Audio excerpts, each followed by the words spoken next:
Bueno, muy buenos días a todos y todas, a los que nos acompañan el día de hoy de manera presencial y a los que nos acompañan de manera virtual por los canales de YouTube.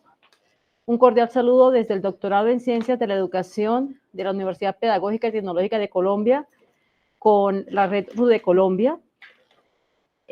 Agradecemos su asistencia a esta conferencia titulada El punto de vista y la experiencia en la investigación cualitativa, que será desarrollada por la doctora Constanza Fletcher Fernández. Esta conferencia está coordinada dentro del marco de seminario de tesis 3 del doctorado en la línea de currículo e interculturalidad y con apoyo de las otras líneas de investigación.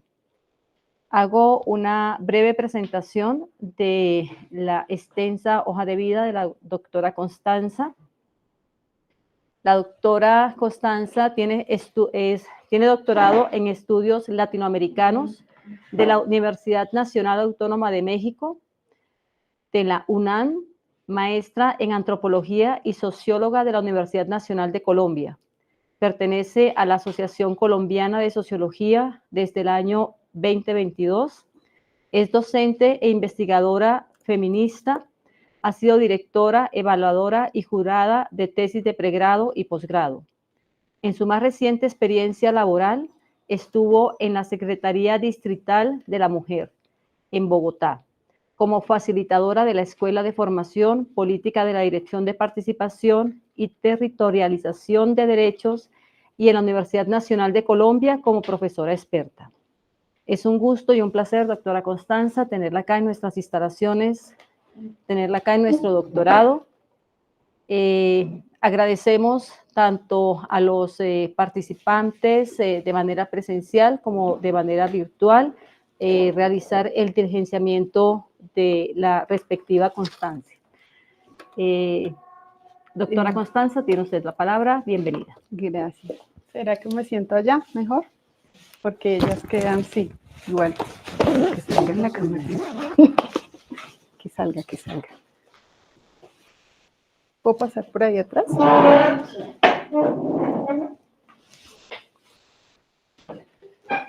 Todo lo que iba a hacer desde el comienzo.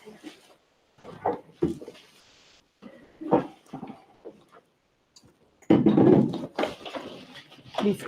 Entonces, bueno, buenos días para todos ustedes. Como les contaba Nubia, yo lo único que le agregaría a esto, pues, es que en medio de mi experiencia, pues, también soy mamá. Tengo una hija de 12 años y me considero, pues, una mujer que ha hecho parte del movimiento de mujeres en Colombia. Y pues he acompañado diferentes espacios. Y una última cosa que estoy haciendo ahora también es un proceso de apoyo en unos temas también de políticas públicas, como de funcionariado más bien, a un espacio en CINEP que trabaja con mujeres rurales. Entonces, solamente para contarles que algo de lo que yo les voy a mencionar acá, o más bien como esta generalidad de lo que yo les voy a mencionar acá, para mí es una lógica de posibilidad de leerlo en muchos ámbitos, ¿sí? Digamos que esta línea, primero les voy a hablar de unos elementos más teóricos que fundamentan lo que viene al final, que es una propuesta más metodológica, pero con eso decirles con lo que estaba introduciendo, y es que yo considero que este tipo de enfoques, o más bien este tipo de posibilidades teórico-metodológicas se pueden convertir en enfoques que acompañen diferentes temas. No solamente estos temas que estén pensados o pongan a las mujeres en el centro del ejercicio, o más bien que sean temas que pareciera que están relacionados con ese llamado enfoque de género sin que estén poniendo a las mujeres en el centro. Eso ya lo vamos a ver. Entonces, también quise darle un pequeño matiz, como de unos temas latinoamericanos. Entonces, las personas que generalmente sí he tocado, de las que les voy a hablar, son profesoras o sí, casi todas son académicas que van o literatas que son latinoamericanas. ¿Pensando en qué?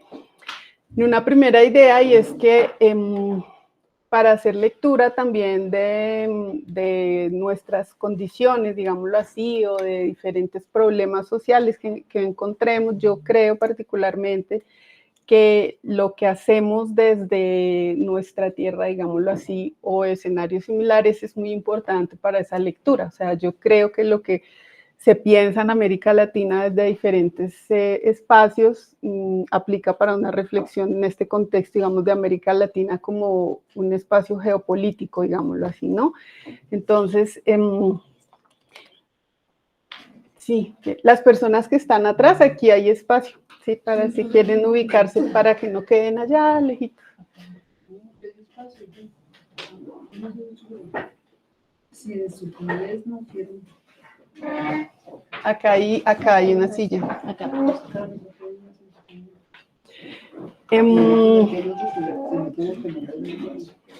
Y esto más, no solamente por digamos, una concepción más clásica del territorio, que creo que en este momento ya está mucho más elaborada, sino porque creo también que es importante la postura política de quien está haciendo el análisis y por eso también les traigo estos elementos. Entonces, bueno, esta es una frase pues que efectivamente es más general, no es latinoamericana, pero para introducirles la idea de cómo utilizar, digamos, esta propuesta que es la que vamos a ver más adelante en el marco de la epistemología feminista, que es la teoría del punto de vista, ¿sí?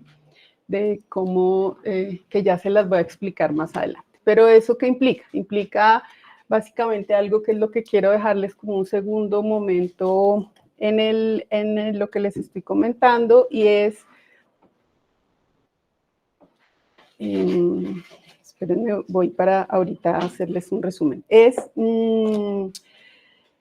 La epistemología feminista también ha sido una apuesta, básicamente, por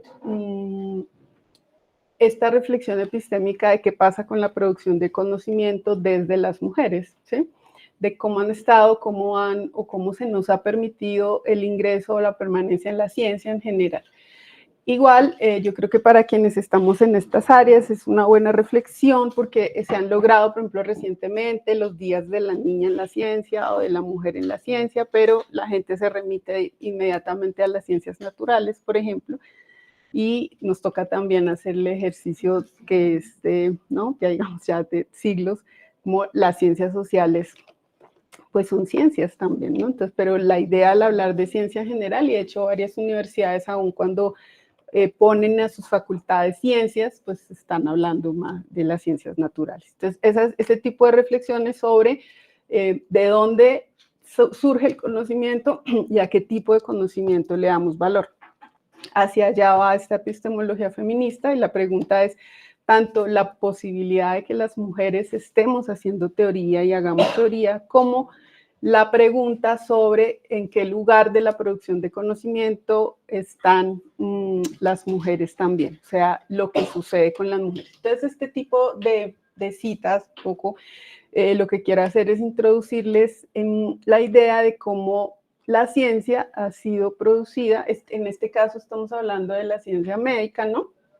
Como Aristóteles pone la base para lo que después Galeno retoma y empieza, digamos, arranca también esas bases de la medicina, y allí ya había una consideración importante que era la inferiorización de las mujeres, ¿no? Entonces, es una relación directa y permanente con el cuerpo, efectivamente, con el cuerpo de las mujeres, o sea, de pronto con lo que hoy en todos estos debates se llama pues con la el sexo, es decir, por ser mujeres ya había una serie de implicaciones directas. Y lo interesante, digamos, es que Aristóteles de una vez marca una línea para las implicaciones sociales que eso tenía. Entonces, ustedes recuerdan, Aristóteles escribe La Política, ¿no? Y él, de hecho, cuando está diciendo acá, bueno, acá estamos hablando, se creía que cada mes fluía una sangre destinada a constituir, en caso de fecundación, la sangre y la carne del niño. La verdad, esta teoría radica en que la mujer es boza sin respiro. Bueno, ese es un primer elemento, como ponerla siempre en el centro de los temas reproductivos. ¿Me ayudas a poner la siguiente, por favor? Pero lo que sigue después de, digamos, lo que sigue allí para Aristóteles, que él, por ejemplo, indica que el calor que constituía el cuerpo de los varones era lo que finalmente terminaba haciendo que ellos pudieran ser los que orientaban la política. Entonces, en el centro del ágora siempre estaban los hombres. La palabra en público y todo eso que termina constituyéndose como la política era para los varones. Entonces, fíjense que sí había una relación directa con esos, digamos, estudios o producción de la ciencia. ¿Quiénes eran las mujeres? Pero eso termina teniendo implicaciones directas. Acá hay una silla, mira. Termina teniendo implicaciones directas en lo que se constituía para mí y, pues, decir, pues, releyendo a muchas otras teóricas. Por ejemplo, creo que uno de los conceptos centrales para hablar en este caso es la inferiorización de las mujeres, o sea, lo que es un eje que nos permite hacer análisis en diferentes momentos, como lo vamos a ver, es esa inferiorización. Entonces, fíjense que ahí dice, así es igual, es que acá se ve diferente, la mujer era más fría dado que su cerebro era más pequeño y menos desarrollado, ¿no? Eso sumaba en otra serie de efectos. Dale, por favor, la siguiente. Entonces, ella era más celosa, más quejumbrosa, porque ella correspondía a un hombre mutilado. Entonces, claro, si ven, digamos, los órganos sexuales internos de las mujeres son así, por decirlo así, y así. Entonces, lo que él decía era que eso estaba, si no bajaba, no era hombre. O sea, todos los fetos iban a ser hombres. Pero el problema con las mujeres es que eso no había bajado, ¿sí? Entonces, más o menos lo que sucedía biológicamente es que las mujeres éramos hombres imperfectos. O sea, todo el mundo iba a ser hombre, pero algo sucede allí en ese... Y miren cómo, entonces, hace una relación con cosas que ya vienen a ser más del comportamiento social, como que era celosa, era quejumbrosa, ¿no? Por lo tanto, esto tiene implicaciones en esta teoría de la reproducción. Entonces, él dice, la menstruación para él es el semen femenino y la incapacidad de la mujer de convertirlo hasta la pureza es la prueba relativa de esa frialdad. Entonces, eso caliente, digamos que para él era la posibilidad, pero fíjese que él lo pone mucho en el cerebro, ¿sí ven? La mujer era más fría porque su cerebro era más pequeño. O sea, ahí había una posible hallazgo biológico y era que puede hacer que efectivamente el tamaño del cerebro entre hombres y mujeres era diferente. Pero a lo que quiero ir con lo que les estoy mostrando es cómo se hacían permanentes relaciones que justificaban desde diferentes campos de la llamada ciencia una inferiorización de las mujeres que realmente era lo que está en el centro de la reproducción y la producción social y que después vamos a ver que es, por ejemplo, el centro de lo que termina constituyendo los derechos humanos. O sea, no es gratuito que la primera carta de derechos humanos son del hombre y del ciudadano, ¿sí? Entonces, aunque en este momento se nos quisiera indicar que era un elemento incluyente, pues en 1780 y tal, no, pues evidentemente no lo era, sí, ni siquiera era para todos los hombres, pues claramente no era para las mujeres, ¿no? El feto, bueno, entonces el hombre es quien tiene el feto y lo desplaza al cuerpo de la mujer. La autora que estoy citando acá se llama Nancy Tuana y ella pertenece a una de estas corrientes que les muestro ahora de la epistemología feminista y entonces ella dice que esto es similar a una figura que es usada en el Génesis donde el ser divino da forma a la sustancia sin forma, pues que es básicamente lo que estamos diciendo. El hombre es quien le da el alma al feto. O sea, la mujer lo que construía era el cuerpo, digamos, ¿no? ¿Y por qué? Pues porque era el aparato para la reproducción. Y si lo llevamos a lo que son o la atención en la mal llamada salud sexual y reproductiva o los servicios de salud sexual y reproductiva, pues son cosas que todavía preciso. Yo les estaba comentando a las profesoras que hace unos años yo estuve en un diplomado acá sobre temas de salud sexual y reproductiva y estas son cosas que todavía en estas alturas estamos hablando. De hecho, la salud sexual y reproductiva no tiene sentido que se llame así, ¿no? por eso es salud sexual y salud reproductiva. Derechos sexuales y derechos reproductivos, porque no necesariamente son los mismos, pero para las mujeres, o sea, lo que está detrás es que cuando se crean estos aspectos de quienes hacen las políticas públicas en salud, sí lo son, que la sexualidad y la reproducción para las mujeres iba para el mismo lado, que es la reproducción, ¿no? La reproducción de la especie. Entonces, bueno, acá lo que hay es un rol completamente pasivo en la reproducción. Me regalas la siguiente. Y allí, ella, al cerrar, acá también, ella se llama, me parece que es Helen, no recuerdo, bueno, Hunt. Ella tiene un libro sobre, está estudiando también las bases de los derechos humanos, y en su libro, al final tengo la bibliografía en su libro, por ejemplo, ella muestra este fisiólogo francés, que también sostiene, fíjense cómo van dejando, digamos, ese rastro en lo que era la llamada ciencia. Las mujeres tienen fibras musculares más débiles, su masa cerebral es más delicada. Por tanto, entonces fíjense la relación. Uno diría, por tanto, tal vez no puede saltar igual, por decir algo, ¿no? O quizá no tiene la misma fuerza. La relación que ellos hacen es, no estaba capacitada para ejercer cargos públicos. Sin embargo, su consiguiente sensibilidad voluble las hacía aptas para los papeles de esposa, madre y enfermera. Esa forma de pensar contribuyó a crear una tradición nueva en la cual las mujeres parecían predestinadas a realizarse dentro de los límites de lo doméstico o en una esfera femenina aparte, que es, digamos, lo que hoy se ha llamado los trabajos del cuidado, ¿no? Que se llaman así también a partir de la economía feminista. Pero un poco, de nuevo, lo que quiero mostrarles es, si lo pensamos hoy a la luz un poco de la razón, yo creo que ni siquiera hoy, desde la ilustración, uno diría cuál es la relación entre una cosa y otra.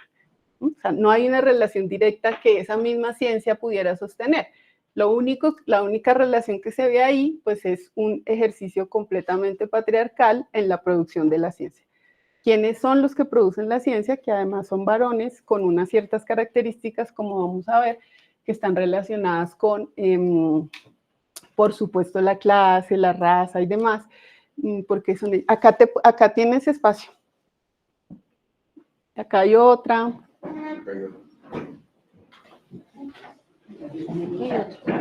Para que no quedes tan atrás, si quieres. Mira, acá hay una. Bien, y entonces, esta reflexión sobre lo epistémico es una cosa que seguramente todavía no está lejos para muchas de nosotras. Es decir, muchas de nosotras hemos sentido, hemos vivido, hemos estudiado y hemos crecido con elementos así, ¿no? Este es el momento en que aún hay cosas que hacemos laboralmente o en la universidad en la que se juzgan por nuestra capacidad de ser mujeres. O no sé si yo hace 3 días me ofrecieron algo y ellos me preguntaron, pero ¿será que sí puedes tener todo el tiempo? Pues porque la niña y... O sea, ¿no? Son cosas en las que el ser mamá, porque además es cierto, si yo tengo algo, me va a suceder algo, pues efectivamente mi maternidad está primero que lo demás. Entonces, eso también está claro. Entonces, no, empiezan a pedir permiso, dicen que se van más temprano, o nada, y eso efectivamente son sesgos y que se han evidenciado en diferentes espacios. Ya la siguiente, ahí hay 2 cositas que podemos pasar y le das a la siguiente, por favor. Entonces, en esta espiral más, las 3, 4 que te salen ahí, gracias. Un poco en ese sentido es para plantearles redondear un poco esta relación, y es como, digamos, alrededor de esta llamada categoría género, digamos que para mí esto es ya, digamos, completamente individual, digamos, es lo que yo creo, lo que he podido construir también teóricamente, y seguramente habrá muchas otras conmigo o que piensan similar, más bien que yo no las he leído, por ejemplo. Pero sí creo que hay una reflexión importante allí. Yo creo que muchas de ustedes ya en este momento se han acercado a textos o ideas en donde se plantea que una quizá de las revoluciones o de lo que se espera también, no solo políticamente, sino académicamente, ahí sí epistémicamente, es eliminar el género o revolucionar el género, ¿no? Que son cosas mucho más, a mi juicio, del sentido práctico, o sea, de lo que está acá, lo empírico, de cómo nos movemos, pero no creo que ese sea necesariamente el centro de un orden patriarcal, que ya les voy a explicar eso. Entonces, un primer elemento, o más bien un tercer elemento, para eso quería tener esta lista, un tercer elemento es esa llamada neutralidad de la ciencia. Quienes nos hemos formado en las ciencias naturales y en las ciencias sociales, hemos tenido que también encontrar, leer, consultar bloques en los que nos plantean que nuestros ejercicios requieren de objetividad. Porque se apela a una cierta neutralidad de la ciencia. Entonces, fíjense lo que estábamos viendo ahorita, entonces un poco, tanto la ciencia hecha por las mujeres como la que se hace sobre las mujeres tiene un sesgo, que es la emocionalidad. Es decir, pareciera que, ¿por qué? Porque un poco en esos textos que yo les estaba mencionando, también hay esas citas, por ejemplo, particularmente en este de Hunt, donde ella dice, las mujeres son menos racionales, o sea, para quienes producían la ciencia, las mujeres éramos menos racionales, y eso significaba que no podíamos entonces tanto ser productoras de la ciencia, pero entonces tampoco podríamos ser, entre comillas, los objetos de una investigación, ¿no? Porque ya lo que estábamos diciendo estaba viciado un poco por esa condición que ya estaba completamente sustentada. ¿Qué sucede allí? Entonces que alrededor de estas, estoy hablando del género ya entonces como categoría, ¿no? Como una categoría de análisis antes que una aplicación como enfoque, como una categoría, lo que hace también es preguntarnos cuál es ese orden social del género, siguiendo por ejemplo a la profesora Marcela Lagarde, que existe en esa sociedad en la que estamos. Eso es una cosa evidente. Cualquiera de ustedes que quiera incorporar esta como categoría en sus tesis, necesariamente sí tiene que hacer una lectura de cómo sucede eso en ese grupo o en ese espacio que está estudiando. Eso, por ejemplo, ahora, para ponerlo en términos más actuales, se puede llamar hasta enfoque territorial. Pero no sé si quienes han estado en temas de política pública hayan visto ahí enfoque diferencial, enfoque territorial, nada. Un poco la lógica también es de cómo se construyen esos diferentes matices y, por ejemplo, algo que le podríamos sumar a esto en un enfoque territorial es ese. Claro, hay unas lecturas específicas del lugar de los hombres y de las mujeres al interior de esos espacios en los que estamos. Y por supuesto esas dualidades, que en este caso para hablar de la neutralidad de la ciencia y de lo epistémico, aquí la dualidad sería la razón y la emoción, ¿no? Es decir, qué tanto las mujeres pueden o no producir algunos o estar en ciertos espacios, y yo creo que las compañeras que están acá, todas tenemos algún ejemplo de eso en algún momento, como hasta si estás en un espacio laboral y se te sale la laga, ya empezó a llorar, entonces ya aquí no se puede hacer, ¿no? Y porque todo eso tiene una carga, como la estamos viendo precisamente frente a ese impacto. Para la siguiente, esa sí es meramente para su lectura. Yo traje, Antonio, me pasas la siguiente, traje unos párrafos de escritoras, pero ¿por qué? Porque pues, eso ya es más como de mis, no sé, será sesgos, herramientas metodológicas. Por ejemplo, a mí en las clases la literatura me parece siempre muy útil, ¿sí? Pero también al momento de escribir, digamos ahora ustedes que se enfrentan a una tesis o a sus trabajos de grado, bueno, y uno muchas veces llega con tanto y sienta, y como que para mí siempre un buen ejercicio es leer literatura antes, ¿no? Algo que me guste mucho, a mí casualmente me gusta la literatura hecha por mujeres y también literatura que habla sobre mujeres. Marvel Moreno, una escritora colombiana que no tiene muchas obras publicadas. Recientemente su última obra que la publican sus hijas, una que no alcanzó a ser publicada en vida, pero ahí está. Entonces yo se las dejo para que ustedes, si quieren, puedan leer estos son, o entre los bloques que estoy mencionando, solamente las puse allí. Pero también viendo cómo pueden ser elementos que reflejan ese lugar, ¿no? Ese lugar de las mujeres, esa inferiorización de las mujeres allí. Listo. Lo que les estaba mencionando hace un momento, Marcela Lagarde pues tiene un texto, tiene muchos, pero uno que a mí me parece útil. Ay, dile que acá hay espacio si ella quisiera entrar. Acá tienes, acá. Que se llama Los cautiverios de las mujeres. Que es un texto muy interesante en términos teóricos y metodológicos, porque además deja ver elementos metodológicos y abre muchas categorías. Ella es antropóloga y abre muchas categorías en función del análisis de este concepto que a mi juicio es central, que es esta inferiorización de las mujeres. Allí, cuando ella menciona la Organización Social del Mundo, también está mostrando entonces que lo que les decía hace un momento, que hay una organización o un orden social del género, es decir, que en los diferentes espacios, y un poco lo que también el fin de estos fragmentos de literatura que les traigo, es para mostrar, ¿no? Son mujeres que escriben en diferentes partes de América Latina, entonces también allí hay unas particularidades en ello. Entonces, aquí ya yo creo que este pedazo lo podemos... Y estos dos conceptos que me parecen muy útiles... Ah, no, ahí le das varios, creo que son 3 o 4 y otro, ahí. Este es el que les estaba mostrando antes, y ella tiene un par de conceptos que a mi juicio también son muy útiles, y para quienes quisieran, por ejemplo, trabajar este tipo de énfasis en sus investigaciones. Bueno, y otra cosa es que esto no solamente aplicaría en estas investigaciones. Por ejemplo, como les estaba contando Nubia, yo por estas cosas de la vida, yo soy profesora, pero no lo soy de tiempo completo, digamos. Entonces, yo trabajo, y la vida me ha llevado hacia allá muchas veces, en temas de políticas públicas, y he trabajado en muchas formas de aplicación de este enfoque de derechos de las mujeres en diferentes campos, en ambiente, en seguridad, en salud, en participación. Y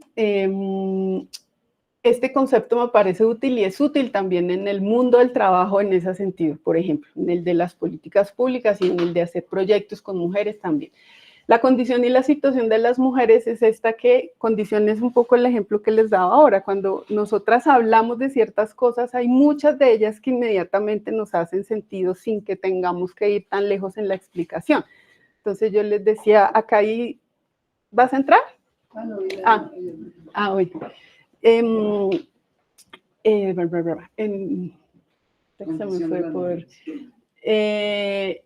Más allá de, les estaba yo diciendo que todas hemos reconocido situaciones en las que no nos tratan de la misma forma porque somos mujeres, o tal vez no tenemos, seguramente ya muchas de nosotras, a partir de todo el auge que han tomado esos ejercicios en la universidad, hemos reconocido que en la universidad también nos pasaban esas cosas, ¿no? Con compañeros, con maestros, en donde también yo me formé en la Universidad Nacional, y yo tuve profesores que decían directamente que la sociología no era una profesión para mujeres.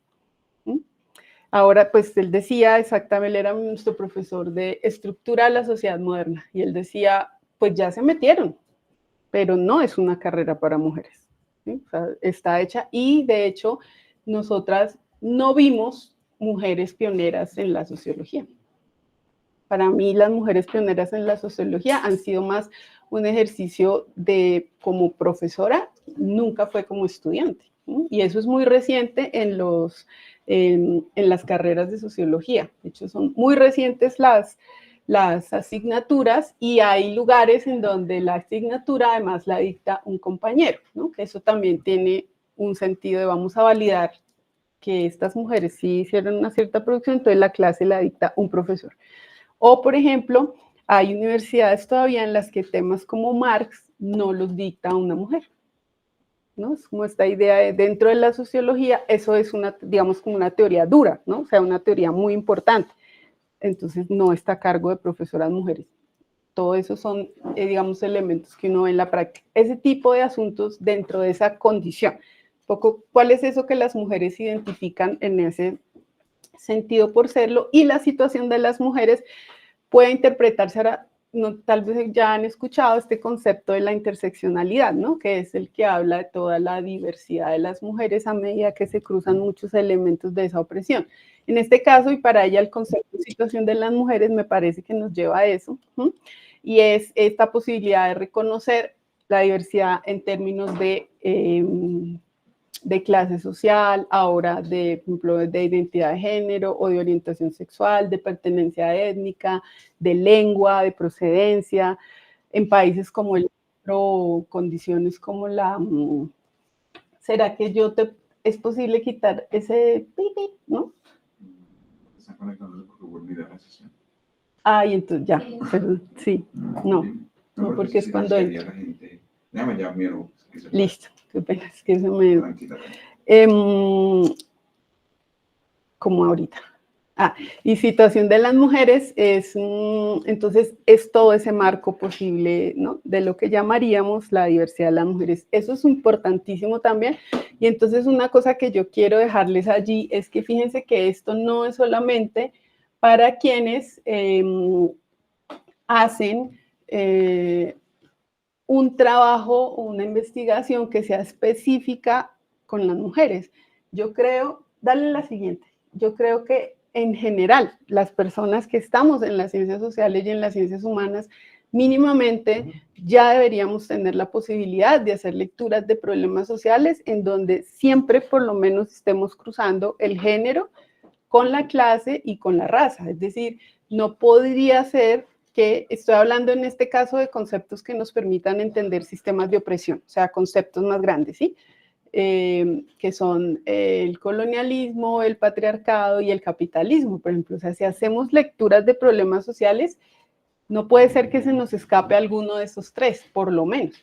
Es decir, esto no es solo para las compañeras o compañeros que estén decidiendo hacer trabajos de grado en los que se esté involucrando esa categoría género. Y aquí hago un paréntesis para decirles de nuevo otra cosa que seguramente dicen muchas otras personas, y es que yo creo, por ejemplo, que este concepto y género como categoría lo que nos permite entonces también es tener, adentrarnos en tres referencias empíricas que si bien salen de la misma categoría se estudian de manera distinta, ¿sí? Una, pues esto mismo, condición y situación de las mujeres. Otra, la masculinidad, y otra, orientación sexual e identidad de género. Las tres, la categoría género es la que nos está permitiendo hacer esta lectura. Estamos encontrando evidencias del patriarcado en la vida de las personas, pero son diferentes. O sea, si hacemos un trabajo sobre la masculinidad y sobre cómo incide en ciertos patrones, digamos, siguiendo a la profesora Rita Laura Segato, cómo se opera ese mandato de masculinidad en este grupo, por decirlo así. Necesariamente, ya que el género es relacional, pues hay un tema entre hombres y mujeres. Pero fíjense que esa manera en que ponemos el énfasis allí es lo que también le da rigurosidad a nuestras tareas. Es decir, estamos viendo cosas distintas aunque estemos viendo al mundo. ¿Sí me hago entender en eso? ¿Sí es claro?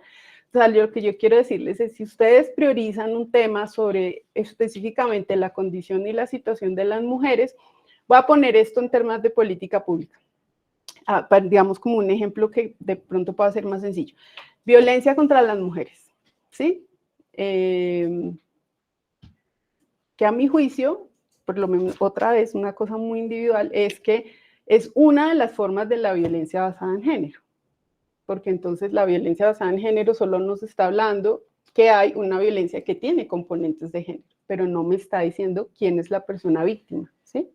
Entonces la violencia contra las mujeres, que está llamada así, que la CEDAW la menciona así, la 1257, que la ley en Colombia la menciona así, etcétera. Si tú vas a hacer ese ejercicio de política pública, claramente hay un tema de promoción, de prevención y de protección a las mujeres porque son las víctimas en su mayoría. Pero también es lógico que tendrás que hacer algo sobre quiénes son los victimarios, que en el 99,99% son hombres. Pero fíjense que la acción no puede ser la misma. Eso, por ejemplo, es un error en el ejercicio de las políticas públicas, porque el tema de masculinidad es un tema al que todavía no le hemos podido entrar de la misma forma, Porque además también nos da miedo llamarlo, entonces no, nuevas masculinidades no sé qué, ¿verdad? Pero también nos da un poco de susto interpelar directamente a los varones sobre el ejercicio de algo que no es culpabilizando a cada uno de los que está aquí, sino es pensando en qué pasa con esa masculinidad, ¿sí ven? Esa es la fuerza de esos conceptos. La masculinidad ha puesto y ha enseñado ciertas cosas a los varones que son sobre las que debería ir, por ejemplo, ese ejercicio de política pública. Y fíjense que pareciera el mismo concepto, puede ser el mismo escenario, pero los énfasis tienen que ser completamente distintos.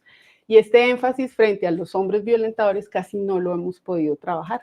Son muy pocos los espacios que existen, porque lógicamente es muy difícil acercarse a los hombres cuando ejercen violencia. El trabajo de Rita Laura Segato inició por solicitud en ese tema, ¿no? Por solicitud precisamente de la alcaldía en Brasilia, cuando le dijo no entendemos qué pasa con el aumento de las violaciones a las mujeres, ayúdenos a entender. Ella trabajó con hombres que estaban privados de la libertad, donde pues todos habían abusado de una mujer y encuentra muchas cosas, entre ellas que los hombres violaban porque podían, o sea, porque la sociedad les había puesto la oportunidad, ¿sí? No era el deseo sexual, fíjense que mucha gente, claro, es que cómo va vestida, es que como ellas son tan insinuantes, es que, porque otra vez le ponemos la responsabilidad a ella de este lado y dejamos de ver qué pasó allá, y ellos lo que manifestaban en muchos espacios, ella lo cuenta en las entrevistas con ella son bastante claras en eso, es el permiso que da la sociedad. Entonces, por ejemplo, fíjense que hacia allá es donde va la reflexión hacia el piropo. Yo creo que ya para todas y todos hemos escuchado como, ay, pues ya no se te puede decir nada, porque es que todo lo... Pero miren que lo que hay en el fondo es esa idea de qué pasa cuando yo soy un hombre, veo pasar a una mujer a la que muchas veces ni siquiera conozco, y me siento con el permiso de decirle cosas sobre ella que además puede, en su, no sé, otra vez 99% son ofensivas. ¿Sí? Es que hasta el, uy, buenos días, ¿no? Pero si te baja la mirada y no sé qué, está pasando otra cosa. Miren dónde está la razón. Entonces, una crítica y una pregunta a eso que está dentro de la masculinidad y que seguramente es uno de los temas más difíciles. ¿Sí? Claro, hasta ahí, o para muchas ideas, no sé si alguien quiera de pronto preguntar algo, porque yo voy así como hacia muchos lados. Sí, ¿y por qué se saltó el Imperio Romano y el derecho romano? Pasaste de Aristóteles a... Porque son solo, no estoy haciendo todo un recorrido del... Habría, por ejemplo, habría un caso a citar en ese caso, pero no estoy haciendo un recorrido de todo el concepto, ¿no? Sino solamente estoy citando elementos. Hay un libro de la profesora... se llama Crimen Pasional, la Antropología de las Emociones, Miriam Jiménez, de la Universidad Nacional. Esa es su tesis doctoral, ese es un tema bien interesante. Por ejemplo, ella hizo un ejercicio de comparación, hombres y mujeres en las cárceles en Colombia y en Brasil, que habían sido condenadas y condenados por asesinar a sus parejas. Y les digo que es muy interesante porque ella no iba tras un estudio de género, ¿no? Ella estaba haciendo un trabajo sobre antropología de las emociones. Sin embargo, una de sus mayores conclusiones, que ella misma dice ahí, no es mi pretensión hacer un ejercicio, pero sí es una conclusión, que en ambos lugares las mujeres recibían penas más altas, ¿sí? Porque se suponía, y fíjense la contradicción entre razón y emoción, que ellas premeditaban el asesinato, mientras que los hombres asesinaban víctimas de la emoción. De hecho, el caso más fuerte es en Colombia, una mujer campesina que en una pelea con él estaba muy borracho y en su defensa ella alcanzó a agarrar un cuchillo, al parecer él toma un palo y le gana el peso del tronco y él cae y precisamente ella lo hiere con él. Y la defensa es que ella debía ser la amante del Señor, y aunque la esposa del Señor decía, no, ella no es que usted no sabe, pero ellos son amantes, ¿no? O sea, eso era lo que... Y ella justifica eso precisamente en el Código Penal, diciendo que sus bases están en el derecho romano, ¿sí? Y que el derecho romano tenía una gran influencia de lo que fueron los teólogos, ¿no? Como Santo Tomás, etc. Pero entonces, y por eso, por ejemplo, uno de los elementos más complejos y que se han venido transformando, les mencioné la ley 1257, que es del año 2008, pretendió la transformación del Código Penal en Colombia. Allí se transforma el hecho de que exista la violencia contra las mujeres, las sentencias desde la 355, que despenaliza la interrupción del embarazo, va tras una modificación de esos códigos penales, porque lo que hay es ese tipo de sesgos que les mostraba, ¿no? Elementos que los hacen muy constitutivos de las mujeres y terminan teniendo una influencia en otros ámbitos que no necesariamente deberían ser. Entonces, ¿por qué está penalizado todo lo que implica la reflexión sobre el aborto? Digamos que es otro enorme tema, pero está muy lleno de esas mismas cosas, ¿no? ¿Por qué lo hacen? Pues porque las mujeres rompen la tradición, porque ellas están afectando la estructura de la familia, bueno, una serie de cosas. Eso para decirles, pero entonces un poco con esa pregunta aclararles que no es un recorrido, ¿no?, histórico de todo el concepto, sino es traerles unos elementos que nos permitan esa reflexión epistémica. Acá les traje un texto, ella se llama Marcela Serrano, ella es una escritora chilena y tiene muchos, tanto novelas como cuentos, que están escritas sobre sus protagonistas son mujeres, por ejemplo, entonces lo escribe ella más. ¿Pasó algo? ¿No? No. Ah, bueno. Listo. Bueno, ¿me prestas el siguiente? Acá hay unas compañeras que me parecen muy interesantes. Ellas se llaman Las Mujeres Creando en Bolivia. Y ahí para hacerles esa reflexión sobre... Ay, me va a apagar mi celular. Sobre la interseccionalidad. Ellas son mujeres indígenas. Y entre ellas, por ejemplo, estas mujeres fueron pareja, también eran mujeres lesbianas, entonces la mezcla era bastante interesante. Ellas en un texto que se llama Hilando Fino, proponen algo que es un debate dentro de la teoría crítica feminista, y es si el patriarcado existía antes de la colonización, ¿sí? Para las mujeres decoloniales, las que siguen esa corriente, el patriarcado es producto también un poco de la colonización, y ellas, por ejemplo, sostienen que no. Lo mismo que esta profesora Rita Arabla Segato, es decir, son corrientes y por supuesto hay muchas otras mujeres dentro de ello, pero ellas han sido mujeres que hacen teoría al respecto, y entonces ella cuenta en uno de sus párrafos, que es el que traigo, dice: no vamos a descolonizar nuestras relaciones con los racistas para hacer colonia de nuestros hermanos indígenas.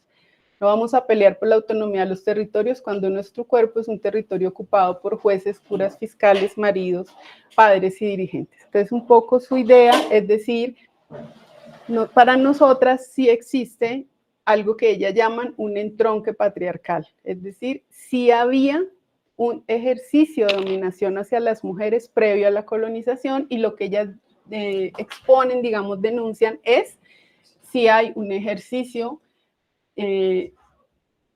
profundamente patriarcal de los compañeros indígenas.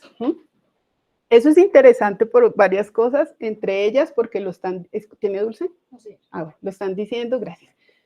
Mujeres indígenas, ¿no? Porque, digamos, estas cosas se ven a veces desde afuera, pero un poco la crítica es, si nosotras no pertenecemos a esos pueblos, quizá no deberíamos estar mencionándolos. Ellas, por ejemplo, cuando yo estudiaba el doctorado en México, las conocí, que fue cuando lanzaron ese libro, y ellas pusieron un ejemplo que es súper interesante, y fíjense lo que les decía hace un rato de América Latina visto geopolíticamente, ¿no?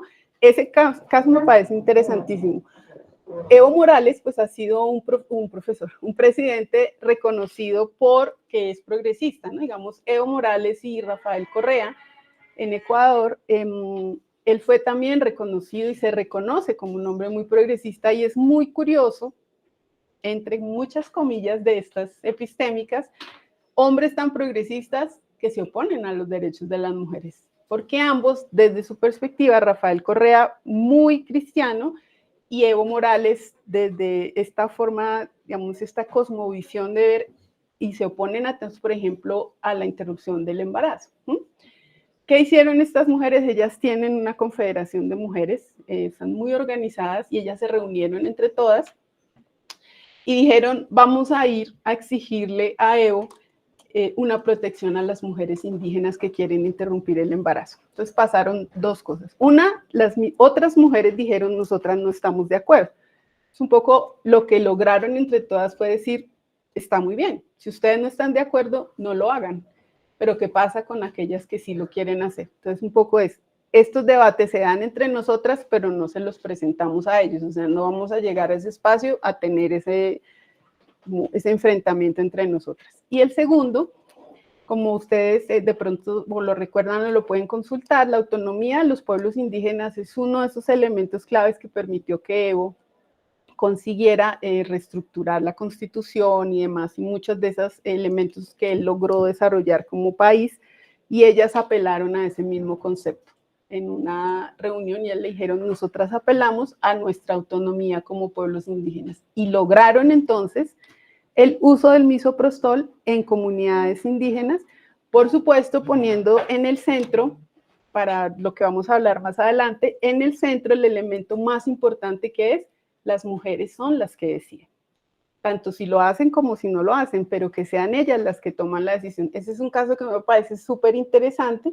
porque muestra todo, habla también de esto interseccional, pero especialmente también deja ver esta percepción de lo que hablábamos como América Latina, pero también de la fuerza del patriarcado en los diferentes pueblos, es decir, no podemos decir que aquí, y eso es como les decía, con ese entronque patriarcal, ellas lo sostienen y me parece que es muy interesante para ese trabajo. Entonces, los párrafos que están en la siguiente, por favor, dejan ver exactamente esto que les estoy mostrando y es el texto que les cuento de Hilando Fino, ¿no? Entonces ellas muestran, nosotras creemos que hay también un patriarcado y un machismo boliviano, indígena y popular. Eso también es muy interesante porque fíjense que para quienes estén interesadas o interesados en sus trabajos también en temas de clase, es decir, cuando estamos poniendo allí, por eso yo les decía ahorita que yo creo que sin esos tres, por lo menos, no hay posibilidad de esos análisis. Popular. O sea, cuando queremos hacer también trabajos de análisis desde clases, es muy importante hacer ese reconocimiento y ver también cuál es ese lugar de las mujeres, porque también son discursos que son, digamos, manejados desde otros elementos, pero que no están haciendo, digamos, una transformación directa en lo concreto. Entonces, acá lo que ellas están mostrando es que no era suficiente, ¿no? Porque para ellas el ejercicio sí precedía a esto. Si alguien se interesa en estudios de pronto desde esa teoría decolonial, este es un texto que puede ser interesante porque está poniendo, digamos, un elemento muy central. Acá pues yo traigo también a esta profesora, ella falleció recientemente, además porque fue una de mis profesoras en México, que además ella tiene un texto que es para quienes estén interesados en este posicionamiento de derechos de las mujeres y una reflexión más, otra vez, geopolítica en América Latina, se llama Las ciudades feministas en América Latina y ella es Francesca Gargallo. Ella es una mujer italiana que se nacionalizó en México, y ella también hizo parte ya de ejercicios mucho más populares, ella también alejándose mucho de la academia y después utilizó la literatura para seguir su camino. Ya no hacía textos académicos, sino más desde la literatura. Bueno, ahora voy a pasar a lo más, pues es que bueno, por la forma en que yo lo percibo, para mí en todo esto ya hay elementos más prácticos, digamos más metodológicos, pero igual ustedes me lo van diciendo. Voy a pasar entonces a esto que se constituye como la epistemología feminista. A mí me gusta mucho ese texto que se llama así, Epistemología Feminista, y está editado por la Universidad Nacional Autónoma de México en el año 2010. Ahí hay diferentes textos también, pero sobre todo hay referencias de profesoras que lo trabajan mucho en la práctica. Norma Blázquez Graf es una de ellas, pero yo les recomendaría particularmente una profesora que se llama Marta Patricia Castañeda, por el uso, por la manera en que logran vincular estos conceptos ya en el ejercicio práctico, digamos, también en sus elaboraciones. La epistemología feminista entonces le pone ese énfasis a lo que entre comillas podemos llamar estos centrismos, o sea, el etnocentrismo,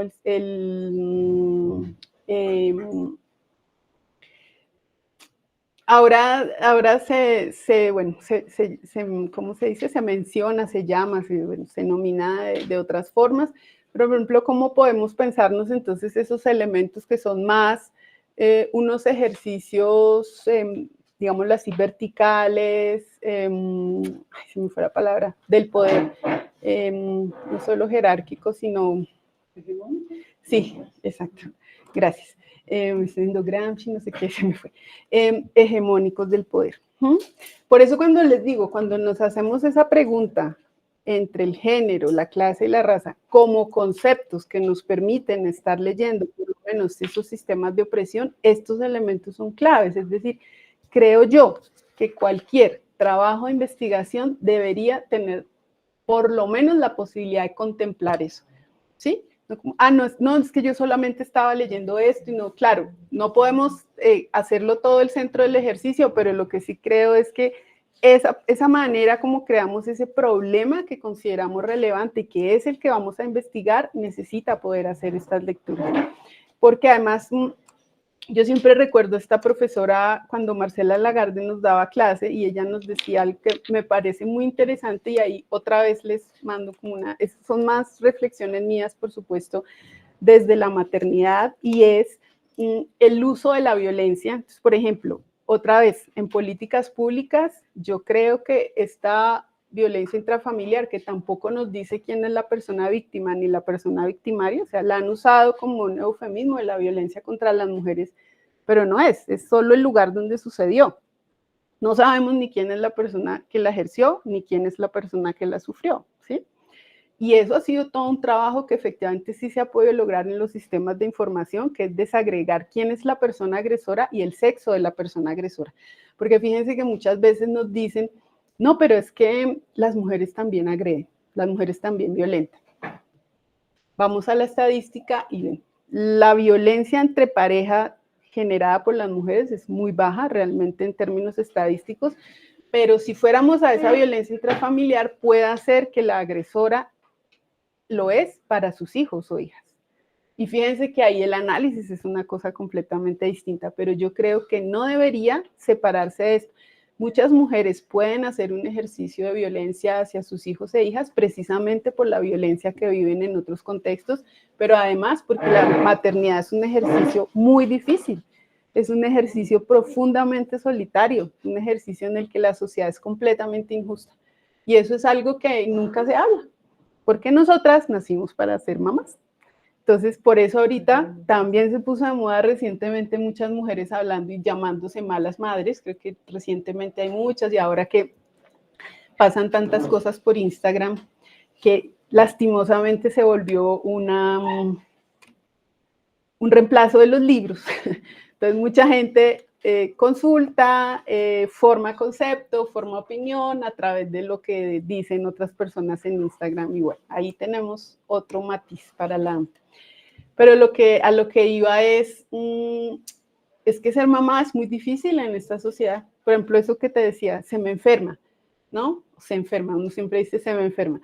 Y tengo que salir y entonces ahora me va a decir y ahora no, porque me van a decir, pero la reunión era hasta tal hora y usted qué hace, pero para uno mi hija está enferma, me voy, ¿sí? Entonces, fíjense todas esa serie de condiciones que se convierten en algo que también se trabaja ahora como concepto, que es la carga mental de las mujeres. En este análisis del cuidado, nosotras podemos estar haciendo otras cosas o quizás los varones en casa, los pocos que se encargan de eso, pueden estar haciéndolo, pero ella está en la cabeza, está en tal parte, no sé quién lo está cuidando, hay que hacer esto, hay que traer esto, hay que llamar a pedir, hacemos apoyo en tal, y ese tipo de ejercicios están presentes allí. Solamente con esto que les hablaba de la violencia intrafamiliar, fíjense lo importante. O, por ejemplo, hay violencia en una pareja, es que a los hombres también los agreden y ustedes hacen una lectura de ese sistema de información, por ejemplo, el Civigila y demás, que sí permita ese desagregar por sexo, y pueden ver que los agresores de esos hombres también pueden ser otros hombres, porque esos hombres son pareja.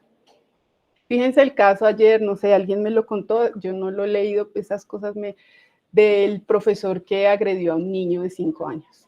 ¿Sí ven? Y entonces, claro, esa violencia que recién, fíjense cómo hay una cosa en el centro sobre esto de la masculinidad que tiene una importancia enorme, pero también en cómo leemos ese tipo de cifras. Clave entonces para si en alguno de los temas que ustedes estén trabajando también, pensarnos mucho en cuáles son esas cifras esas variables que cruzamos en los sistemas de información, por ejemplo, ¿sí? Y cómo definitivamente la manera que le damos o no lugar, pues nos permite encontrar ciertas cosas. Bueno, entonces para ingresar a esa que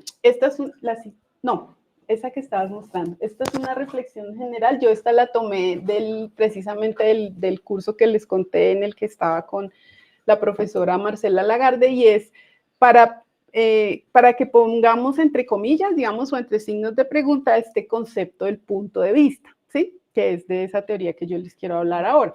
Y es también ver cómo en ese punto de vista, que era un poco a donde venían estos ejemplos que yo les estaba mostrando inicialmente, Aristóteles y demás, es, claro, porque todo este tipo de ejercicios han sido creados o producidos desde el punto de vista no solamente de los varones, lo que hay allí, creo yo, es de un ejercicio mucho más patriarcal. Ahí hay denuncias sobre tan, bueno, estaba muy bien, pero fíjense que cuando salen los derechos que eran del hombre y del ciudadano, claramente, o sea, ahí no hay juego de que nos puedan decir la RAE, no, pero ahí estaban las mujeres, no, claramente no estaban las mujeres, por eso arrancan después los movimientos sufragistas con tanta fuerza, pero tampoco estaban los hombres más pobres, ni los hombres indígenas, mucho menos los hombres negros, pues los hombres indígenas y los negros estaban en todos estos procesos de colonización y por supuesto además eran las personas más pobres de esas mismas, ¿no? Entonces fíjense que ahí se cruzaron estos sistemas de opresión que estábamos leyendo. Entonces, la teoría del punto de vista, para seguir, es esta, voy a leerles este pedazo, sostiene que el mundo se representa desde una perspectiva particular, situada socialmente, que se basa en una posición epistémica privilegiada. Entonces, ahí hay varias cosas. Una, por ejemplo, desde... todos los nombres se me están olvidando. Desde los cyborgs, ¿cómo se llama? De Donna Haraway. El conocimiento situado. Ese es un concepto muy interesante. También se ha trabajado desde otras perspectivas, como el concepto de experiencia. Una teórica que se llama Carmen Adán, no es tan fácil de conseguir, pero ella, por ejemplo, también ha trabajado a profundidad el concepto de experiencia.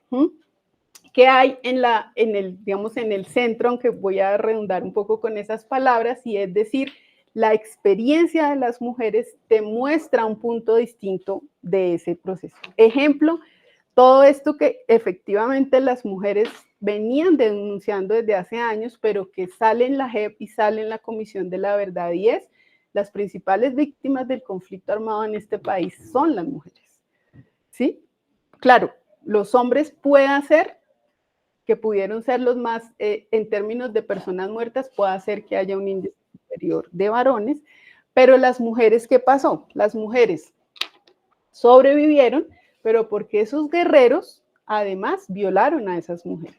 Violaban a las mujeres y violaban a las hijas, porque, devolviéndome un poco a este concepto de masculinidad y de mandato de la masculinidad de Rita Laura Segato, el hombre a quien ve como su opositor en la guerra es al otro hombre. ¿Sí? ¿Cuál era la principal manera de debilitar al otro hombre? A través de sus mujeres. Fíjense que en este país, que yo creo que esa pelea está perdida, pero si hay un dicho desagradable es la mujer de. Uno se refiere a, no, y la mujer de Juan, la mujer, ¿no? Y fíjense que simbólicamente no tiene el mismo contenido si yo digo el marido de Laura, pues no estoy diciendo lo mismo, entonces la mujer de, que es como, pero eso está súper presente allí, por eso los hombres guerreros en ese campo atacan a las mujeres, porque siempre lo que está detrás de la violación a las mujeres es el ataque a ese otro hombre. Porque efectivamente le quitan la tierra, le queman la tierra y todo eso, y bueno, se genera el desplazamiento, pero esa violación a las mujeres nunca, nunca se va a resarcir, ¿sí? Es igual que estos llamados, los ataques a las mujeres con ácido, por ejemplo, ¿sí? Que son estos en donde los hombres, que es un patrón general, es decirles, como usted no es mía, no va a ser de nadie. Y un elemento era, pues, efectivamente todo lo estético, porque ya para ellos nadie se va a fijar en ella por el... Lo que Rita Laura Segato propone es que en ese fondo de violencia lo que hay es un mensaje hacia otros hombres. Entonces, hay un mensaje hacia las mujeres, por supuesto, directo, porque al atacar a una mujer no solo le estás mandando un mensaje a ella, sino a todas las demás. Yo creo que cuando hay, por ejemplo, suceden cosas en Transmilenio y demás, todas entendemos el ¿sí ve? O sea, pasa esto, si estoy en tal parte sola, me puede pasar esto. Cuando un hombre ataca a su compañera, fíjense tristemente cómo estas prácticas que terminan en feminicidio, cómo desafortunadamente se vuelven tan comunes. Entonces, el que la asesinó y después la partió y la metió en la maleta, y después empezamos a ver un montón de crímenes que tienen el mismo patrón. Eso tiene explicaciones también, y fíjense que es desde este uso de la categoría. Entonces, cuando se hacen ese tipo de elementos, como ver la guerra desde el punto de vista de las mujeres, hay mujeres, de hecho existía la mesa de mujeres que hacía ese tipo de informes durante mucho tiempo, o sea, este trabajo no surgió solamente en la Comisión de la Verdad, eso ya lo venían haciendo el movimiento de mujeres desde hace mucho tiempo, era denunciando, por eso cuando ellas decían las mujeres no somos botín de guerra, eso era lo que estaban denunciando, ¿no? O sea, lo que hay de fondo. Además, cuando existe el desplazamiento, puede hacer que este hombre es asesinado y ella debe salir de la tierra, entonces tiene todo el desarraigo y además lleva a sus hijos y a sus hijas, entonces además tiene que conseguir el sostenimiento para ellos, entonces fíjense que es una cadena de violencia. Y muchas de ellas terminan en situaciones tan delicadas como verse víctimas de escenarios de prostitución, por ejemplo, cuando no conseguían más trabajo y no había nada más que hacer para sostener a sus hijos ellas. Entonces, este punto de vista, la teoría del punto de vista se llama así, entonces ahí debajo hay varias autoras que ustedes pueden, pues Sandra Harding es como una de las más conocidas, y cuestiona otro elemento que me parece muy interesante, Donna Haraway también lo tiene, que es el concepto de objetividad. Ellas le dan la vuelta, entonces, por ejemplo, para quienes también estén estudiando y quieran utilizar herramientas mucho más de los estudios cualitativos, esto es muy interesante, porque le da la vuelta precisamente a la objetividad, y acá, por ejemplo, yo siempre he tenido la duda, la pregunta, si en algún momento el profesor Falsborda también leía a las mujeres feministas, a las mujeres que producían este tipo de cosas, porque su apuesta sobre, digamos, la investigación acción es ya más lo metodológico, pero como toda esta apuesta frente al socialismo raizal y demás, pero sobre todo a eso que nos manda a quienes hemos estudiado sociología, a decir, hey, la ciencia se produce con la gente, la ciencia es popular, la ciencia no es la que aprendemos en los salones de clase. Y ahí está de su lado María Cristina Salazar, que evidentemente no es tan conocida porque ella era la esposa de Fals, ¿no? No por la fuerza también de las cosas que hizo, ella tiene también tareas y trabajo interesante hecho acá en Boyacá, por ejemplo, y ella también está en estas apuestas de la investigación-acción, pero digamos en esas formas en las que él también propone. Fíjense que ese es el conocimiento situado y es esta lectura de la objetividad. La objetividad es que usted como persona investigadora pueda reconocer que usted también está en la investigación. Fíjense cómo es como ese falso debate un poco, digámoslo entre comillas, que hay en la objetividad. Imposible, o sea, esa objetividad de pronto solo en el laboratorio, pero quienes estamos en las ciencias sociales es bastante complejo que no haya una cierta intervención nuestra, porque por lo menos también estamos ahí, de alguna manera. Entonces, este ejercicio de vernos, de reconocernos y también saber cuál es nuestro lugar, por ejemplo, un ejercicio que a mí siempre me parece muy bonito, parafraseando un poco algo que estaba por ahí en un texto de Bourdieu, es cómo exorcizamos también eso que creemos frente a nuestro tema de investigación. Pero ayer una chica que fue mi estudiante me decía, oye, ¿qué hago? Yo estaba haciendo esto y quiero hacer esto. Entonces le dije, haz esto, el primero. Me dijo, no, es que el segundo siento que tal. Le dije, pues ahí está la respuesta, es lo que más te gusta, porque además una tesis o un trabajo de grado, ya creo que ustedes lo saben muy bien, eso hay que sufrirlo. Son un montón de horas de la vida, hay que hacer sacrificios, sea en pregrado, en maestría, en doctorado, en lo que sea, eso implica un montón de tarea. Entonces, que sea eso que realmente por algún motivo lo escogimos. A veces puede ser hasta, no, es que en eso trabajo y es lo que me queda más fácil. Listo, de una, pero que usted tenga muy claro, ¿no? ¿Cuál es el ejercicio? Y también porque de pronto al exorcizar eso, podemos llegar a algo que les decía al inicio, que es, ¿cuál es mi postura política entre eso? Seguramente hacer una investigación sobre algo que es completamente opuesto a mí también puede ser muy difícil. Es decir, pienso, una chica que de pronto pertenezca a una iglesia cristiana, ¿sí? Y ella quiere hacer algo sobre la interrupción del embarazo. Creo que eso hay que entender muy bien desde qué lugar lo estoy haciendo, porque clarísimamente puede hacer que todo ese ejercicio de derechos no vaya a ser mi justificación, es algo que me va a afectar, seguramente me va a chocar un montón. Yo creo que también desde donde uno se para a escribir y ayuda un montón a ese ejercicio genuino de escribir. Escribir es muy difícil y de las pocas cosas que aprendemos en la universidad es a escribir. Nos piden todo el tiempo, hagan un ensayo, hagan, y a veces uno trata de encontrar su estilo y llega un profe, una profe.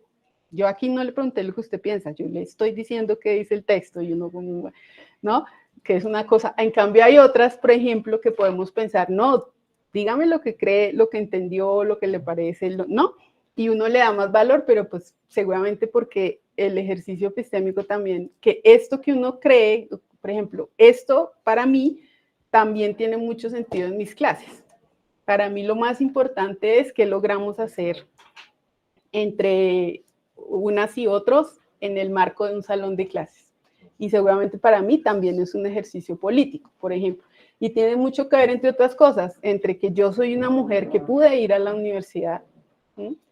Que otras lograron el derecho a llegar, yo también llegué, que pude estudiar, que logré estudiar en México, donde allá realmente la educación pública me benefició en tanto que no pagaba, estudié en una de las mejores universidades de América Latina y me permitió tener una hija.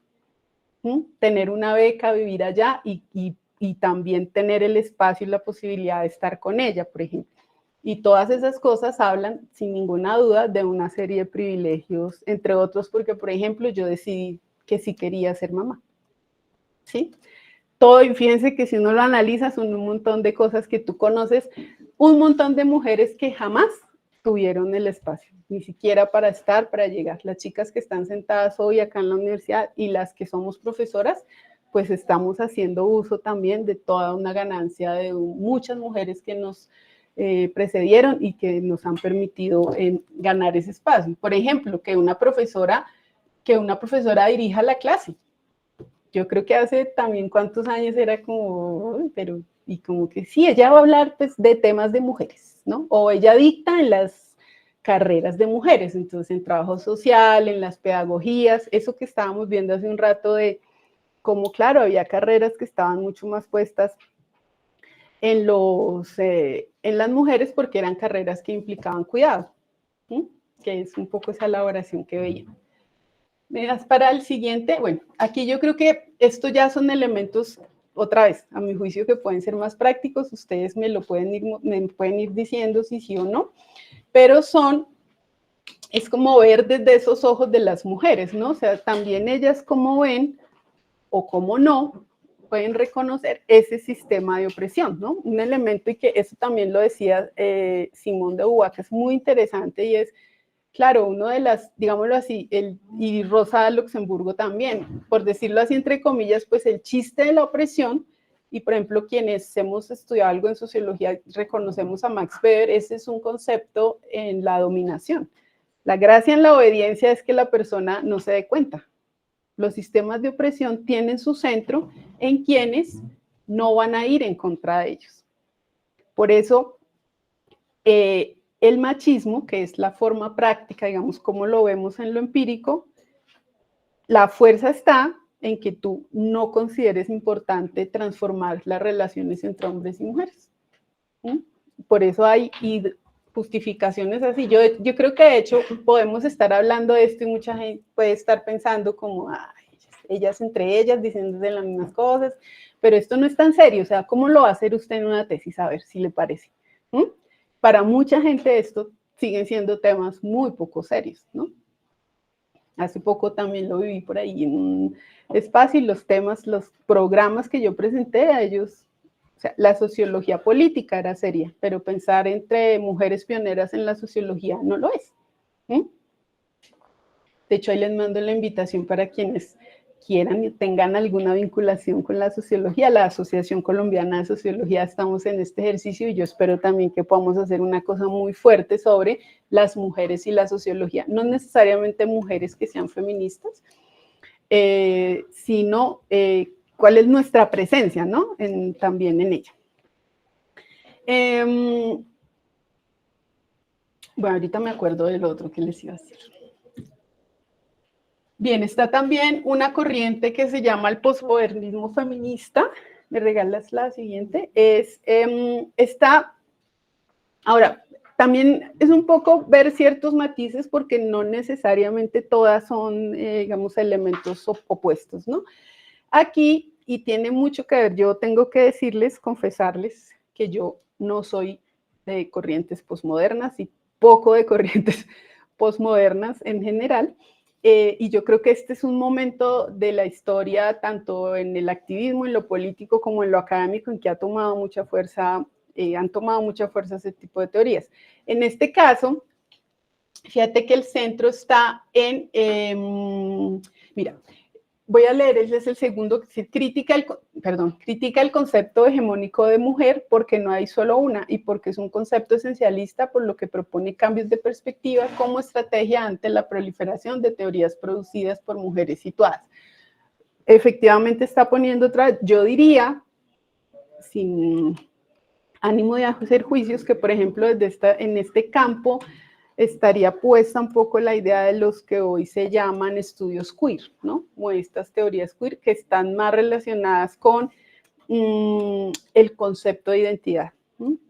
A mi juicio, tanto teóricamente como lo que les contaba en términos de política pública, me parece un concepto muy difícil, un concepto muy complejo para la operación y también para el análisis, pues porque tantas identidades como seres humanos y demás, ¿no? Pero puede ser, y seguramente es una de estas perspectivas. Claro, reconoce la diversidad, pero también es un poco esta idea posmoderna del como que todo y nada, ¿no? O sea, todo puede ser, pero también nada puede ser, que es un poco de esos cuestionamientos que hay allí. Entonces yo, en digamos, a veces veo un poquillo de dificultad allí, más bien en eso que les hablo, de esta rigurosidad en ciertos ejercicios, pero bueno, seguramente también depende de cómo lo podamos desarrollar. Y la siguiente, que es el empirismo feminista, y ahí está la compañera que les leí al inicio, Nancy Tuana, por ejemplo, porque ellas, generalmente las mujeres que han estado en son mujeres que han trabajado en las ciencias naturales. Hay muchas que han tratado de poner digamos, el énfasis en cómo gran parte de la producción en la ciencia ha tenido estos prejuicios basados en el género y que afectaron ese tipo. Entonces, esos ejemplos que les mostré al comienzo son eso. Fíjense que son evidencias a partir de la diferencia por ser sexos distintos y ellos los convirtieron en evidencias científicas. Como la mujer, según él, tenía el cerebro más pequeño, entonces era más fría, por tanto no podía estar en la política. Como ella tenía los órganos reproductivos adentro, entonces no podía estar en los cargos públicos, ¿sí ven? Entonces es ese tipo de sesgos y ellas lo denuncian como, o más bien lo enuncian como falta de objetividad. Como allí esos sesgos lo que hacen es que tú creas estar viendo ciertas cosas también en la investigación, pero también las estás viendo precisamente porque estás parada desde allí. Bueno, ella, Marcela Serrano, que es la escritora que les había mostrado hace un año, y yo quería que hiciéramos, ella es yo quería que hiciéramos unos par de ejercicios, son muy cortos y de pronto les sirven más bien en otros espacios en los que estén. Quisiera que hiciéramos, que ustedes trataran, seleccionen uno de los elementos que está allá a la derecha y lo traten de encontrar en la figura de la izquierda. Bueno, mal que acá se ve bien.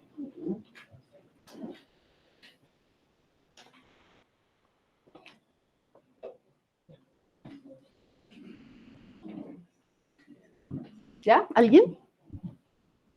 Sí. ¿Qué viste? El plato que está como con, no sé, se dan papas o Con arepas, no sé. pan. Y que está al otro lado, allá al Arepa lado o del ya árbol. Un pocillo. Yo no lo he visto. En el árbol. Arriba. En la parte de Ah, en la rama, una rama anaranjada clarita, listo. El pocillo. El pocillo en el lado izquierdo inferior. Ajá. Yo vi estos dos palitos que parece que tuvieran malvavisco, esto, ¿sí? Allá en la parte de la derecha paraditos, debajo de la niña. A la derecha del árbol, sí. ¿Alguien vio la pizza? ¿La qué? Ah, no, eso no es una pizza. No, no la vieron porque no está. Es un platico, un ponqué. está en el La manzana mordida, a ver, ¿dónde está la manzana mordida? pájaros. Ah, sí, yo pensé que estaba en el bolsillo del granjero, mira. No. Y la manzana mordida. Listo. Bueno, esa es una. Pasamos a la siguiente, porfa. Listo. Dime tú qué ves ahí. Una llave ¿De qué color? negra.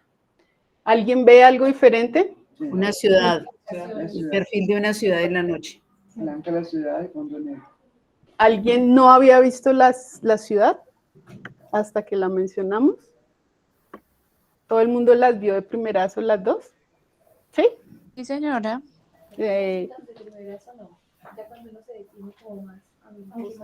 ¿Ves el otro? La primera impresión es que es una La llave, pero Que es una llave. Color también. Lo que pasa es que las formas de la La llave. siguiente, por favor. Yo acá pensando que iba a salir allá. ¿Tú qué ves? ¿Qué ves ahí? ¿Una qué? Un poeta, ¿Qué color? la trompeta dentro de la guitarra. ¿Y tú? La guitarra ¿De qué color? negra. ¿Habías visto la trompeta desde el inicio? Viste primero la trompeta y después buscaste la otra. ¿Todo el mundo había visto la trompeta? Sí, sí, Sí, señora. señora. La guitarra la vimos primero, listo.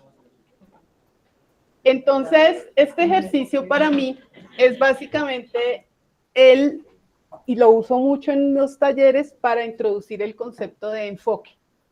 Eso es usar un enfoque en los ejercicios que hacemos. Yo creo que a veces como profesoras podemos tener una cierta omisión o gente que trabaja en políticas públicas y es que uno asume que los enfoques es algo que todo el mundo entiende. Entonces uno dice, listo, hazlo así desde el enfoque de género o ponle el enfoque diferencial, ¿no? Pero resulta que no sabemos qué es un enfoque. El enfoque, por supuesto, es un concepto también y es básicamente esto, es poner el énfasis en algo. Si se dan cuenta que quizá a estas figuras hay muchas y, por ejemplo, en la primera que vimos, uno no ve todo eso de primeras, usted tiene que poner mucha atención en los detalles para encontrarlos. Eso, por ejemplo, es incorporar un enfoque de género o de derechos de las mujeres en una situación. Eso, por ejemplo, es encontrar las implicaciones de clase en ese problema que yo ubiqué para mi tesis doctoral. O puede ser, hay algunas implicaciones, fíjense que el concepto de raza yo lo utilizo no como el fenómeno de racialización de las personas, sino como ese elemento que me permite estudiar ese sistema de opresión del colonialismo, ¿sí? Es decir, cómo se han racializado a los sujetos, ¿no? Pero poner ese énfasis allí requiere eso que hicimos, requiere concentrarnos en unos detalles que seguramente no habíamos visto. Y eso es una de las reflexiones que yo también les quiero dejar. Puede ser entonces que metodológicamente uno de los puntos más importantes en una tesis es saber cuáles son mis enfoques, por qué son estos y no son otros. Ejemplo, el enfoque poblacional, que a mi juicio, pues yo soy bastante crítico, entonces a mi juicio el enfoque poblacional tiene importantes errores. Por ejemplo, tú dices, ¿y esta política pública hacia quién va? Entonces dicen, no, pues va hacia la juventud, hacia la niñez, hacia las mujeres y las personas mayores. Digamos, ¿quiénes componen la juventud? Pues los hombres y las mujeres, ¿no? ¿Quiénes componen la niñez? Pues los niños y las niñas. ¿Y quiénes componen las personas mayores? Pues hombres y mujeres mayores, ya independientemente de orientación sexual o identidad de género. O sea, lo que quiero decir es, fíjense que las mujeres no pueden ser parte de un enfoque poblacional, porque las mujeres son parte constitutiva de la población en general. Las mujeres son parte de todos esos elementos diferenciales, entonces de pronto en el enfoque diferencial puede entrar, pero las mujeres no son un grupo aparte. Pero como se han evidenciado tanto estos temas, entonces el avance en la política pública fue pensar que las mujeres eran un grupo que nunca se había visto, evidentemente, pero es que resultó que no habían visto a la mitad de la población. Y ahí es donde surgen ciertos y muchos errores en la atención.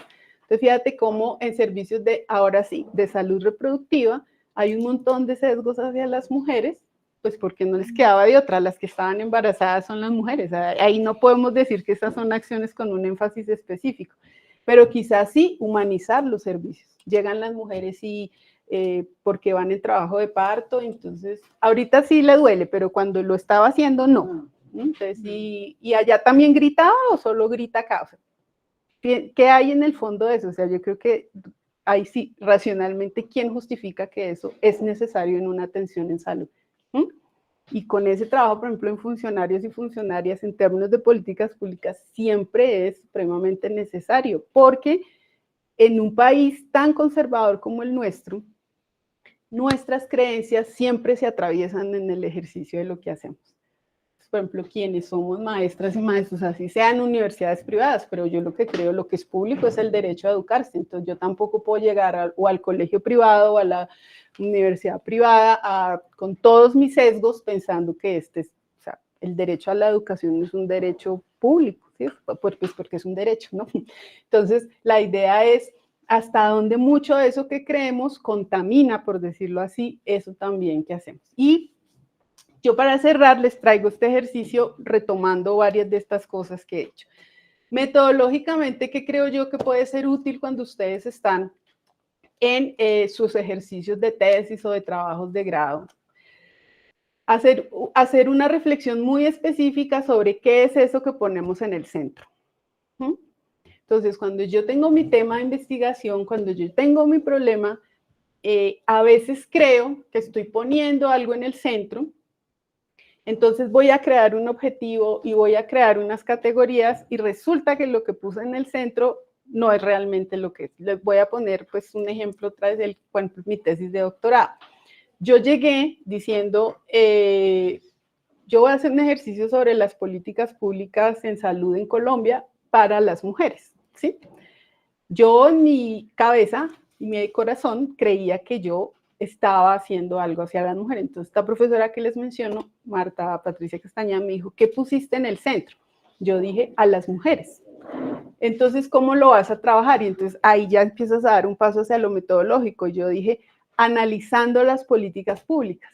Entonces, fíjate que lo que estaba en el centro no son las mujeres, ¿no? Eran las políticas públicas, porque además políticas públicas no las habían hecho las mujeres, ¿no? Que eso sería una cosa, digamos, la política pública en Bogotá, que inicialmente la de mujeres la hicieron las mujeres en las comunidades. O por lo menos el ejercicio, las políticas públicas siempre pues terminan haciéndose, por supuesto, desde el Estado. Pero lo que quiero decirles es, yo creo que esa es mi entrada, entonces después yo decía, listo, voy a trabajar las creencias, entonces son creencias religiosas, o el concepto sería iglesia, o el concepto sería religión, ¿no? ¿Cuál es la categoría? Entonces, fíjense cómo puede ser de interesante porque lo que yo propongo, y todo esto estoy retomando toda esa lora que eché hace un rato. ¿Por qué? Porque fíjense que es un ejercicio epistémico en el que yo sí estoy poniendo en el centro esa experiencia o ese saber de esas personas con las que quiero trabajar.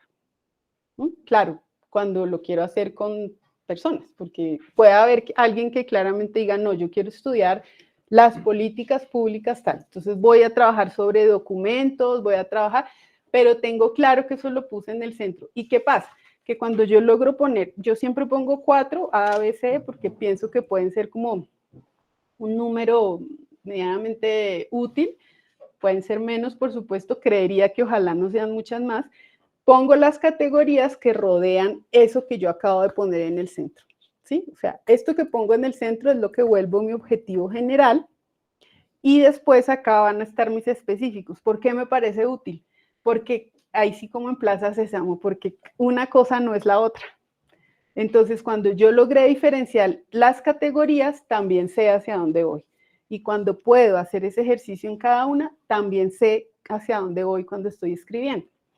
Esto a mí me ayudó muchísimo en mi tesis de doctorado, porque en la de maestría no me pasó y me enredé escribiendo. Escribía y decía, no, pero esto ya lo dije, no, pero esto es mejor que vaya atrás, no, pero entonces aquí estoy diciendo algo que no tiene ningún sentido, me parece que estoy repitiendo, porque entonces no logré tener un plan de escritura. Y además porque siempre empiezas a leer otras cosas, esto es súper útil, me cabe acá, y resulta que ya, o sea, también empezamos a abrir espacios que pueda hacer que ya no cabe, sencillamente, pero uno dice, no, voy a hacer esa relación porque es que si no la hago se me queda por fuera de la tesis, y terminamos metiendo un montón de elementos. Yo lo que hago acá un poco, que puedo hacer como de las únicas cosas en las que soy sistemática, es armar esas cajitas, y ya sé que cabe en cada caja, y después de esos objetivos, de ahí también salen tanto las herramientas metodológicas que voy a usar, como los capítulos de la tesis, porque entonces ya sé, listo, entonces en este voy a ir a desarrollar después esta categoría, después presento cómo lo hice, y después hago algo a modo de conclusiones. Esto también me ayuda a entender si definitivamente tengo categorías que son solo de salida, o sea, que es hacia donde voy, que no necesariamente son las categorías con las que entro a la tesis. Como seguramente conocemos el tema en el que nos estamos moviendo, muchas veces las categorías que ya son esas a las que vamos se nos enredan acá. Pero ya entonces, estoy diciendo lo mismo, o sea, estoy dándole vueltas, y eso se vuelve un enredo enorme al momento de escribir. ¿Por qué pienso que aplica un poco ese ejercicio? Porque creo que esa lógica del punto de vista desde el cual lo estoy viendo es este ejercicio de cuál es el centro. Para mí, en este caso, y pues en lo que yo hago y después hacer, pues son las mujeres, es la experiencia de las mujeres, pero también tiene mucho que ver con ese territorio, ¿no? Con el reconocimiento. Ya saben que el territorio es un concepto que se ha alimentado de muchas formas, y ya no es solamente el espacio físico, sino son todas esas relaciones que se tejen allí, ¿no? Y eso es súper clave también en los momentos en que estamos haciendo cualquier ejercicio de investigación. Entonces, para mí puede ser el momento en que hagamos una conversación, de pronto si tienen preguntas, si hay cosas que tal vez no son claras, o si paso por muchos lados, o bueno, no sé si alguien quiera que hagamos un ejercicio de pronto con su tema, a ver si, o algo así. Bueno, muchas gracias, doctora Constanza, muy gentil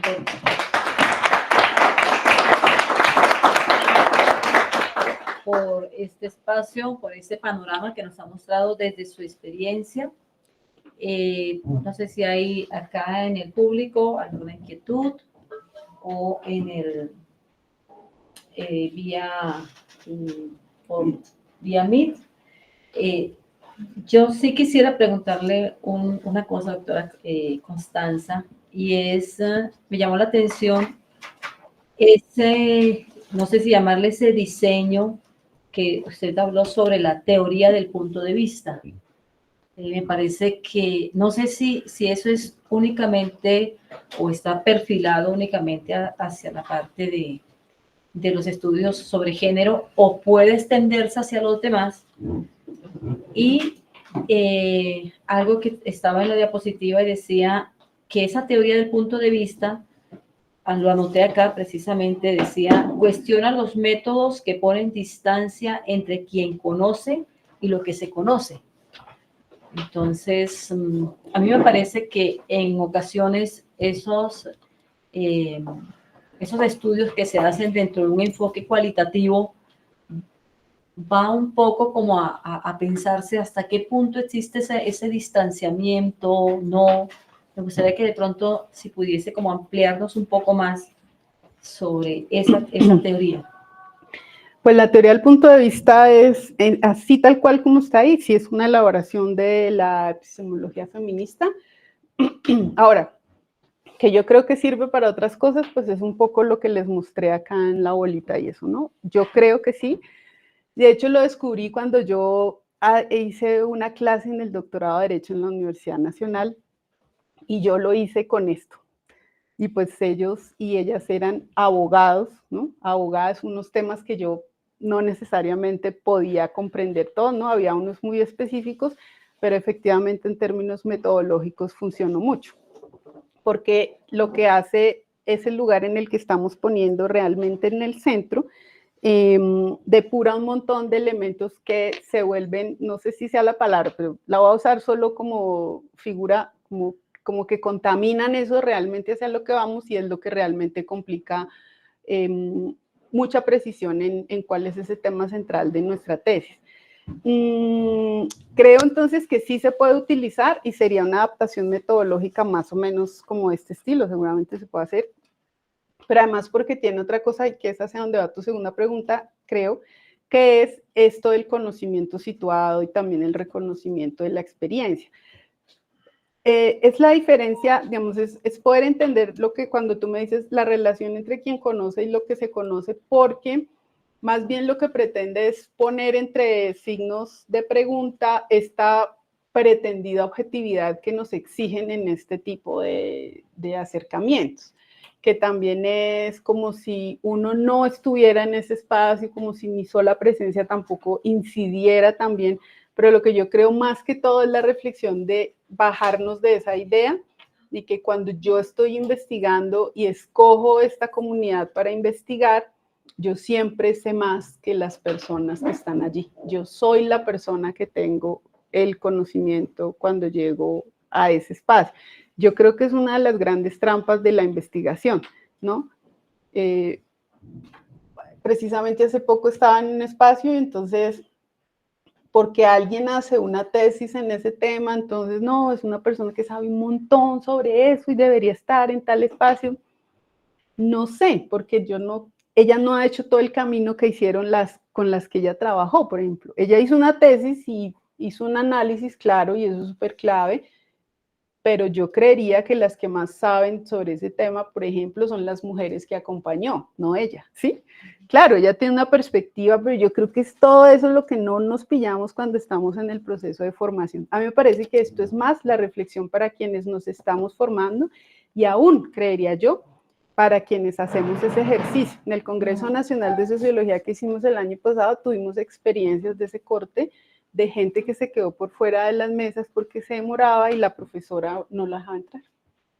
Es que tu turno era tal, claro, todo el mundo estaba al mismo tiempo, la gente iba y venía, pues nosotros decíamos, precisamente ese es el ejercicio, o sea, como una estudiante que se vino desde el otro lado de Colombia para llegar a Barranquilla a presentar, y no pasa porque es que llegó media hora tarde, es decir, no tiene ningún sentido desde ningún lugar, ¿no? Ni siquiera desde la mínima esencia de quienes estábamos ahí, pero fíjate que tiene que ver con esto de la pureza en ciertas cosas, las cosas no, entonces en este caso unos criterios que no aplican. Entonces acá en la investigación yo creo que es que ese riesgo sobre el objetivo, claro, por supuesto, esto se tensiona con la rigurosidad. Yo creo que la rigurosidad es posible haciendo estos ejercicios cualitativos, claro, porque es la forma en que usas la teoría también, cómo te apropias de ella, cómo la comprendes ahí con esa H, cómo la puedes usar.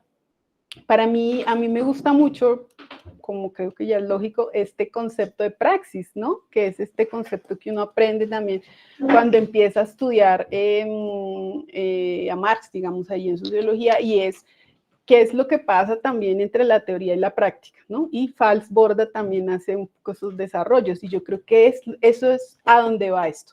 Es la lógica entre, claro, pues si estamos en esto es porque le damos un valor a la teoría también y está tomando un lugar en la vida pero ¿para qué?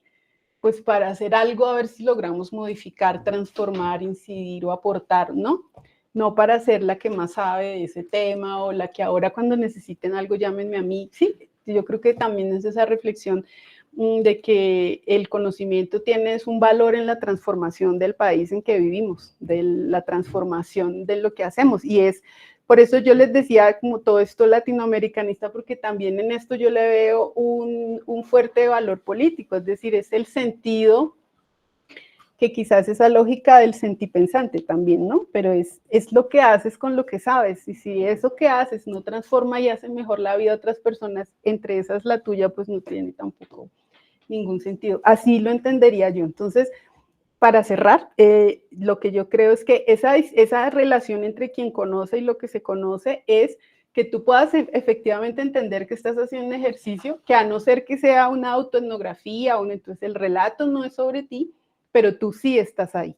Y el hecho que estés ahí sí genera algo, sí está dando unas ciertas circunstancias, sí está haciendo una transformación, por lo menos intervienes también en ese espacio en el que estás, y eso metodológicamente tiene que tener una implicación. Entonces, ¿cuál es ese marco metodológico? Pero también cuáles son esas técnicas que vas a usar y cómo vas a dar cuenta también de tu presencia allí. Por eso a mí me gusta tanto La historia doble de la costa del profesor Falsi, esos textos, ¿no? Un texto escrito del que tú en las páginas de este lado puedes leer lo que las personas campesinas compartían con él, y en este lado el análisis sociológico de eso que estaba pasando, por ejemplo. Que es también el reconocimiento de él, las personas lo están diciendo así, no necesariamente porque yo soy la mejor traductora y porque lo que estoy traduciendo es lo que es, ¿sí? Pues es como también dejarlo claro así. No sé si respondí en ese sentido. O...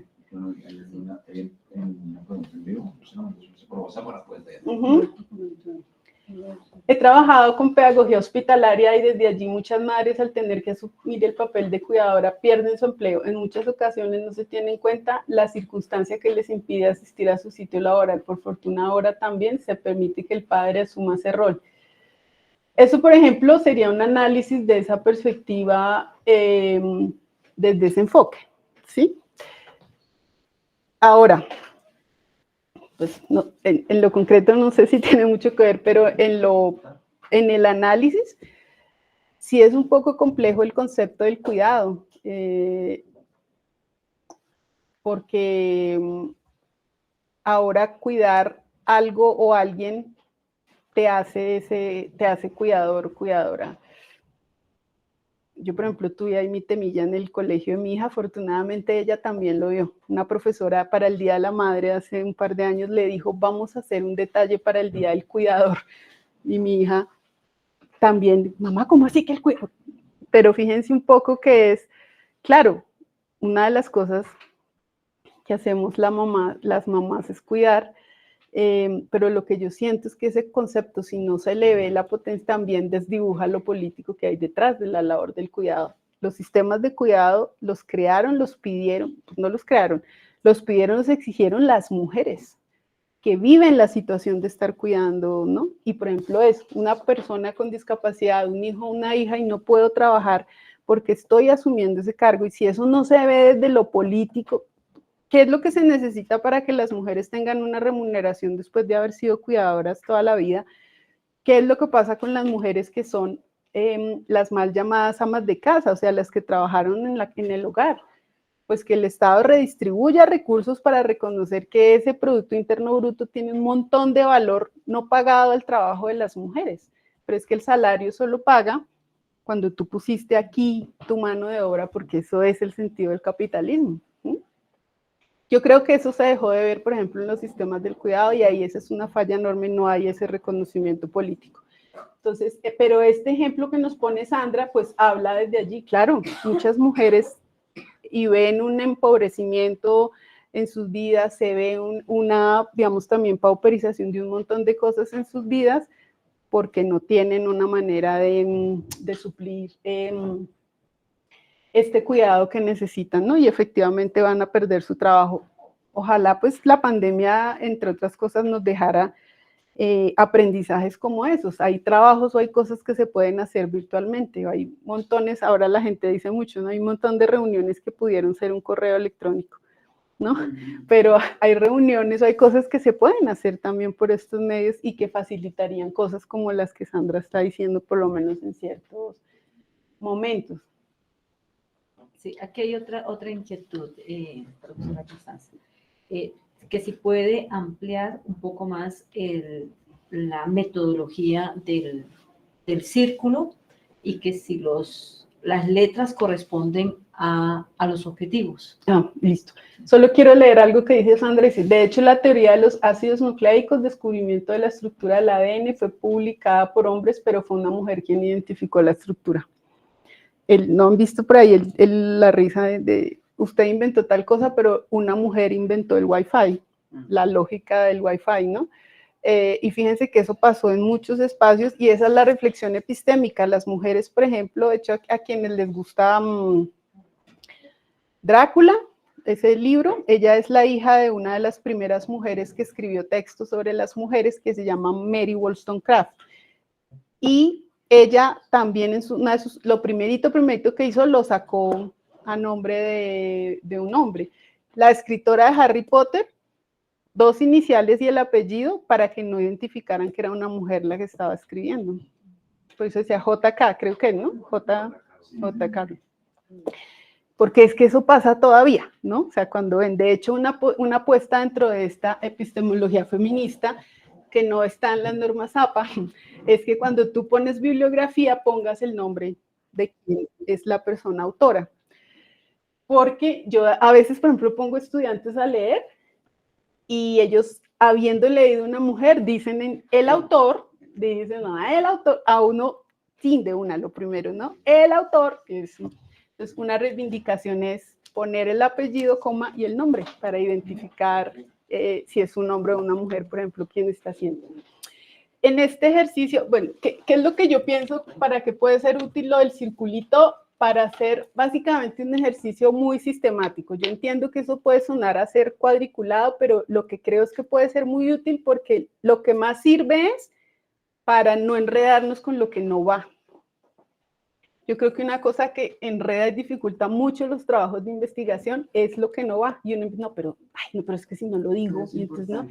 Eso, sí, fijo, esto sí es importante, entonces lo voy a meter acá. Y entonces empiezas y vas perdiendo el hilo, y vas perdiendo el hilo conductor. Así fue mi tesis de maestría, una sufridera.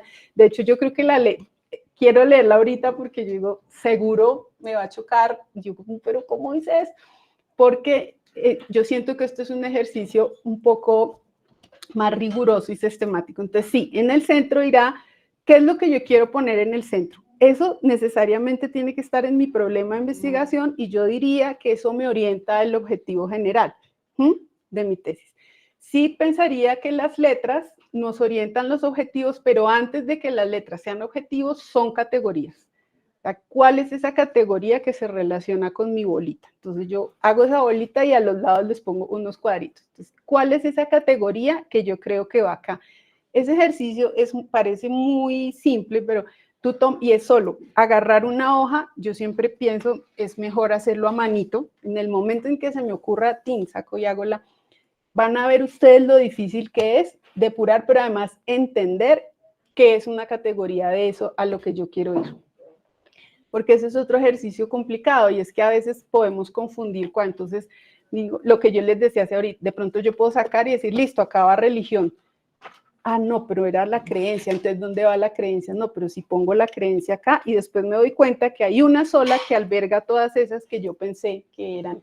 Por ejemplo, yo me enredé entre si era iglesia, si era creencia, si era religión y finalmente lo que hice fue usar un concepto de Bourdieu que era el campo religioso y el campo médico. Poco diciendo, lo que pasa es que hay capitales distintos y lo que sucede es que el campo religioso entra a ser parte del campo médico y eso es lo que sucede. Entonces, cuando tú vas a hacer esa atención a las mujeres y se te enreda la tradición y si ella va por una interrupción voluntaria, tú le dices, no, pues súper riesgoso, o sea, si quiere hágalo, pero se puede morir.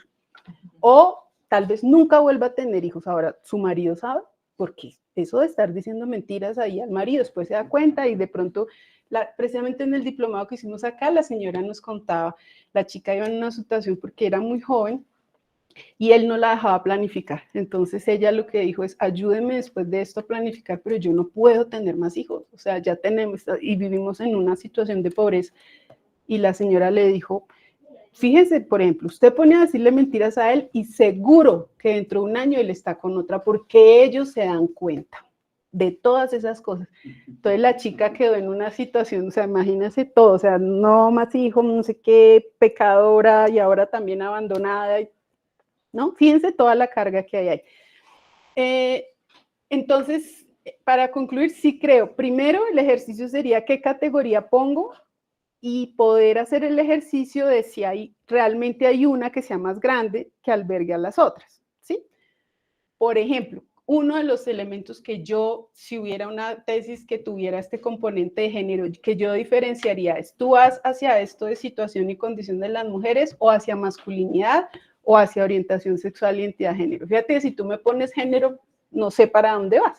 Puede ser cualquiera de las tres. Y cuando ya lo estés haciendo y estés escribiendo, puede ser que ahí empieza el enredo, ¿no? Porque no tienes muy claro cuál. Y después de eso sí las podría volver objetivos específicos, creo que casi todas podrían ser, pero otra cosa en lo que creo que hay mayor utilidad es que cuando ya tienes tu cuadrito, tu bolita y los cuadritos al lado, lo que sí puede pasar es que sabes cuál es la metodología para lograr ese objetivo. O más bien no la metodología, sino la técnica. ¿Sí? La técnica con la cual vas a, entonces, yo puedo hacer acá unas entrevistas, o quizá yo creo que si son entrevistas a profundidad, unas historias de vida, o hasta sí puede ser una encuesta, o sea, el uso de lo cuantitativo no es una dificultad, efectivamente nos puede servir también, y ya después hago pues todo el marco metodológico. Es que hay otra pregunta. Bueno, pues no sé, creería que es como una complementariedad de este lado. Y es que cuando se hablan estos temas feministas y hay hombres, a ellos les genera cierto ruido, ¿cierto? Incluso incomodidad.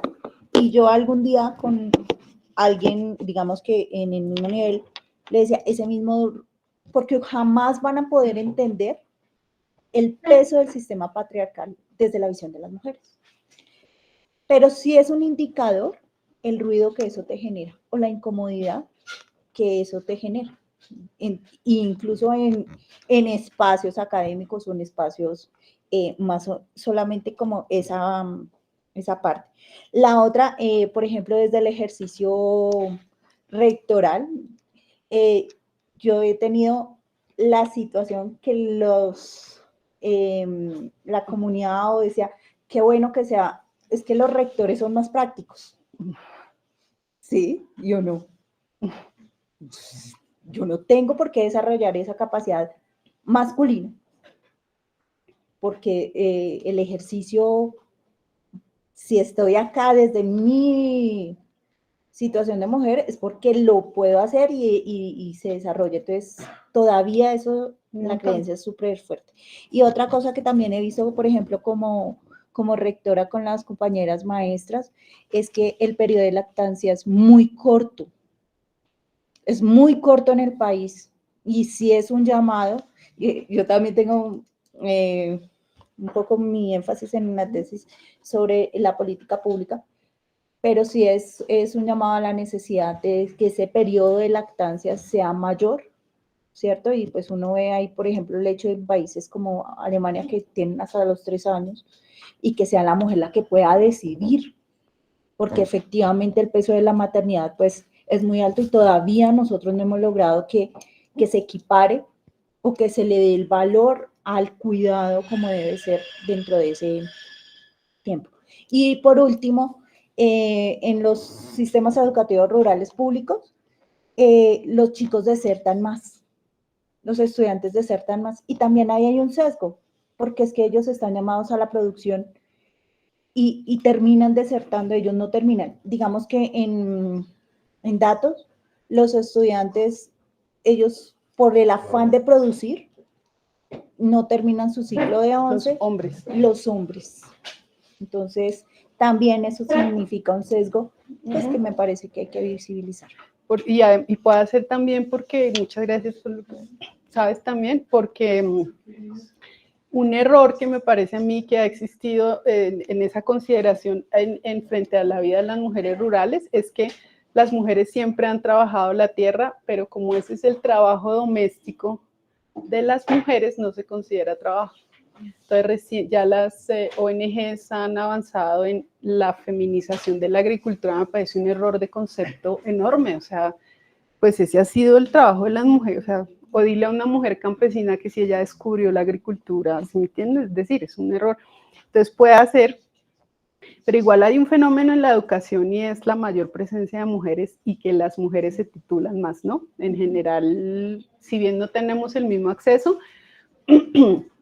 las mujeres hacemos otra presencia también educativa. Entonces, mira que puede ser eso, para las chicas también, y ellas se pueden quedar puede hacer parte más de su trabajo doméstico, algunos trabajos que hacen en el campo, y de pronto se levantan, no sé, a las 3 de la mañana para hacer ciertas cosas, después van a estudiar, después más, ¿no? Y de pronto pueda también tener, pero seguramente también tiene que ver con la asignación o esa idea de que ellos son los responsables de proveer, ¿no? Y hay muchos hombres, como tú lo dices, que no se van a hacer estas preguntas. Lo que tú muestras es, por ejemplo, ese trabajo tan difícil de trabajar con los hombres que son violentadores, es ¿quién sienta ese? Y además, claro, por supuesto que podrá ser mucho más útil que sea un hombre el que les hable, por ejemplo.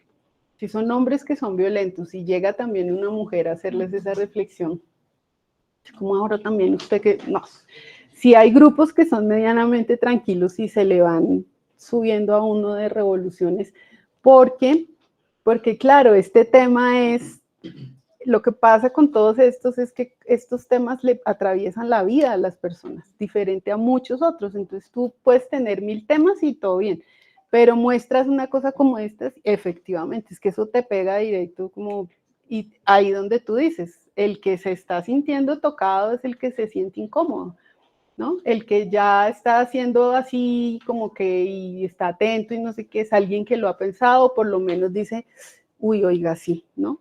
No necesariamente lo voy a usar en la clase, pero lo voy a usar en la vida, o sea, quién sabe cuántas veces yo también estoy pasando por esto.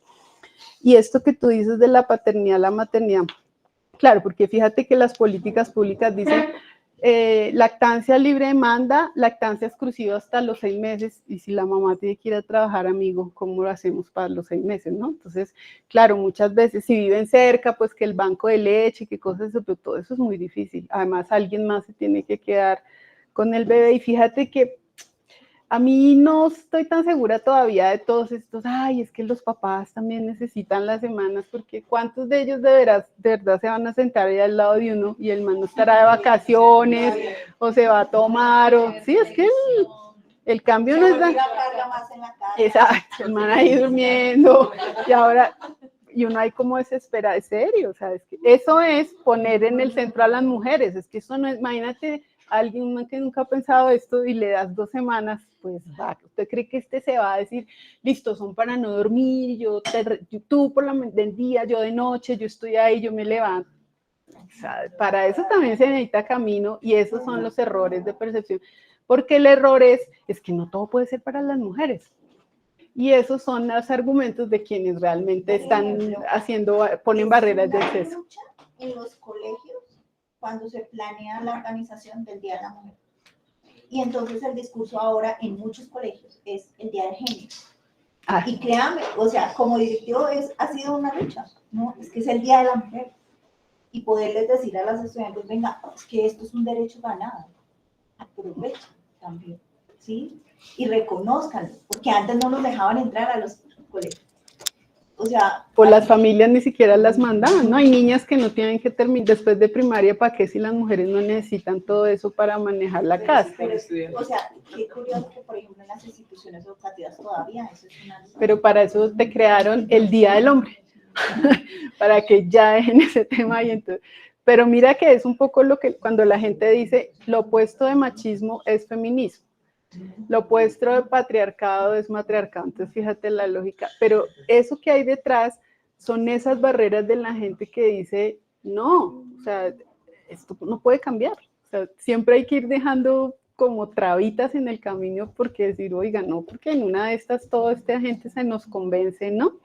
Y lo último, ya con lo que quiero cerrar, es una cosa que yo también reflexiono mucho, y es, fíjate cómo eso en lo que el patriarcado nos ha convencido que somos más débiles, yo, contrario, considero ahora, por algo pasó en algún momento, que es quizá de las cosas más fuertes en la vida. Evidentemente, pues como se dan cuenta, a mí la maternidad me cambió la percepción del mundo de muchas formas en un sentido más político. O sea, por ejemplo, a mí estos movimientos de mujeres, que sean mujeres buscadoras, estas madres que se organizan, a mí, que no es lo mismo que ser feministas, ¿sí? Es para muchas de ellas, ni siquiera, de hecho, las mujeres, las madres de la Plaza de Mayo, las abuelas, ellas no se consideran un movimiento. Pero es que la potencia que tiene la maternidad es una cosa, pues, porque es que eso es transformar el mundo, ¿no?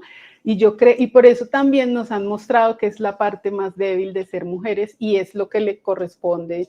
Hay que hacerlo así, y también, no, eso del día, claro, el Día de las Madres puede tener un componente muy conservador, pero yo creo que a medida que pasa el tiempo también hay muchas más diciendo como, oiga, es un día también de reconocer que esto es una lucha y es un sufrimiento, y eso que yo solo tengo una, o sea, las que tienen de a 2 y de a 3, que yo digo, no, estas sí son muy bravas para... Pero la otra es la emocionalidad. Nos han dicho que la emocionalidad es una habilidad nuestra, y eso, por ejemplo, cuando tú dices, yo te aseguro que tú has visto como rectora cosas que posiblemente un hombre no vio, y entonces te interesa. De ahí viene la economía del cuidado, de países en donde mujeres que estaban a cargo en los gobiernos empezaron a implementar políticas sociales. Ella se llama Ryan Eisler y su libro se llama El Cádiz y la Espada, y ella hace un recorrido por varios, ahí sí un poco como me preguntaba, pues ese sí es un recorrido histórico mostrando el concepto para contar que las mujeres en el poder hacían un ejercicio mucho más pensado en el cuidado, y había políticas sociales ahí. Entonces, no es por la debilidad de ser mujer, sino al contrario, esa emocionalidad también puede hacer, por ejemplo, eso de la lactancia. Oiga, necesitan más tiempo o necesitan un espacio que no sea el baño para sacarse la leche, o no hay que esconderlas cuando quieren lactar o le van a dar, ¿no? Entonces creo que es una trampa de mostrarnos que somos débiles en lo que realmente podemos o somos más fuertes.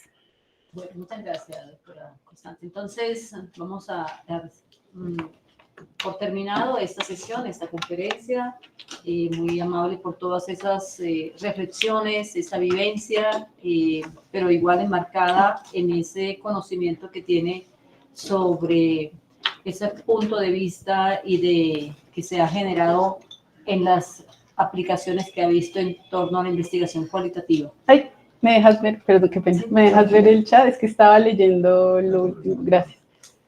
Qué pena te interrumpí. Ok, entonces agradecemos también a los que están acá de manera presencial, a los que están de vía Meet, y esperamos en una próxima volver a contactarnos y poder seguir aprendiendo de todas estas cosas. Muchas gracias.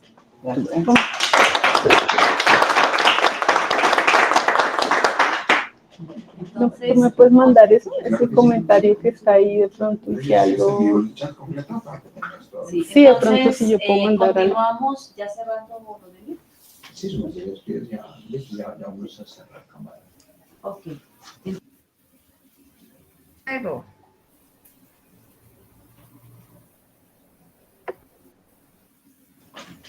No sé qué número.